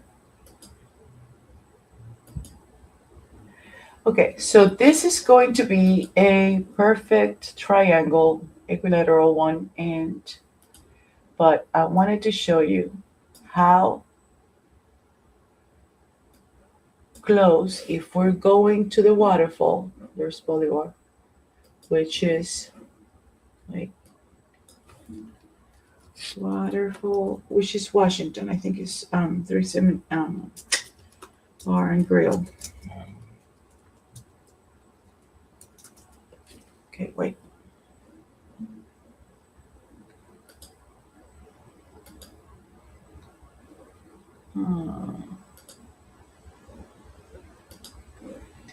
Okay. So if we're going to the waterfall,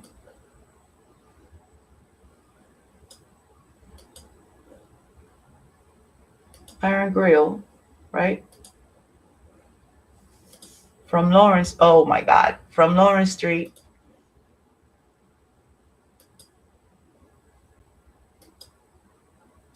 You find a way to get there, right? That's the distance. If we're going to the waterfall for, oh, where did it go?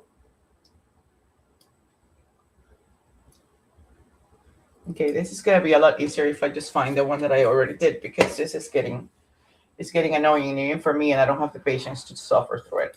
But my point is that both Lawrence Street and Meadows are not that far out.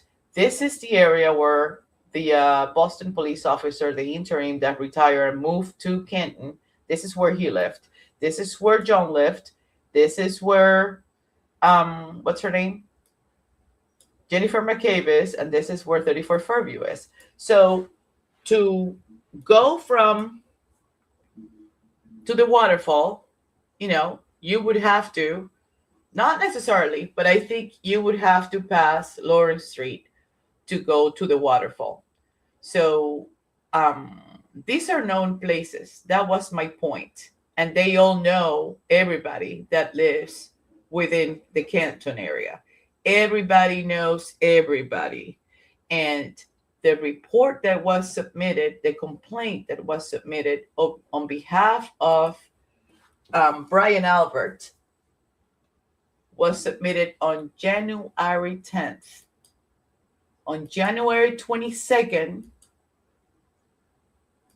that's the day that Brian Albert told Karen, we like. By February 15th, Greg Long had already dismissed that complaint. Right before he got booted out because Commissioner Cox took over. That was just like 14 days after John died. But he had been living there for a while. And the word out is that him and Brian Albert are very good friends. Now, Greg Long has a pretty good sort of like, looks like a solid background if you look at him professionally, like in paper. And he was also commissioner at the same time that Rachel Rawlings was at the U.S. Department of Justice. So when you try to put everything into context, hold on.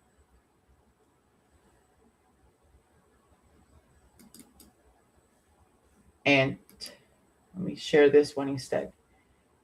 And sort of understand why some of the things happened when they happened.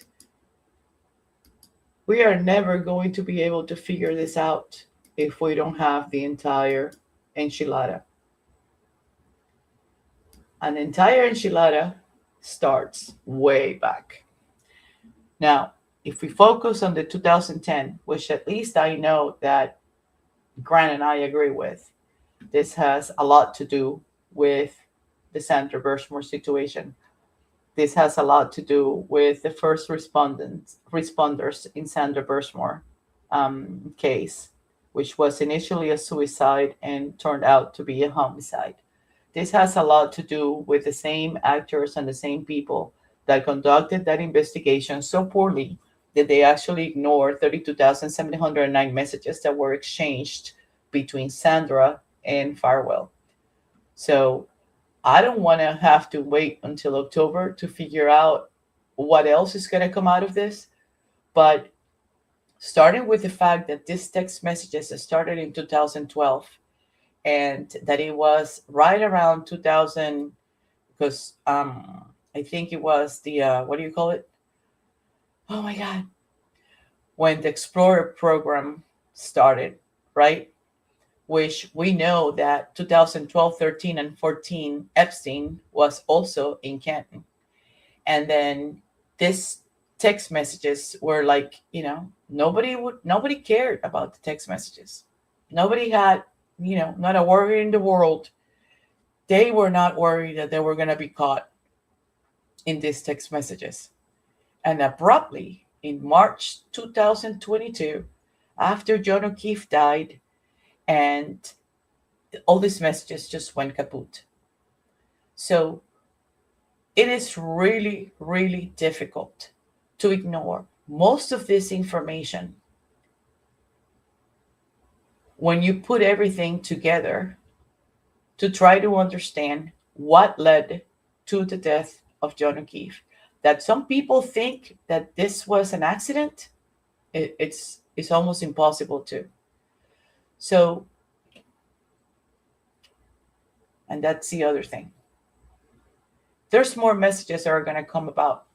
And, as we wait to figure out what happened, you got to keep collecting clues. And when you find a clue, share that clue. Because you may not be able to put it into context, but other people might. And if you think that you can put it into context, then, go ahead. But at least share the information that you find. Because we're here today, right? And we don't know what is going to happen tomorrow. Right? So just be safe, you guys. And, try to be nice to each other. It's the least we can do. Okay. I think I'm going to go ahead and take off and give you guys a break. I'm going to go check on Twitter and see what else is going on. I'm sure there's a lot going on. So the quicker I do that, the less I have to catch up with everything else. So I'll see you all later. Be safe. And thank you for everything. I appreciate your time. Bye.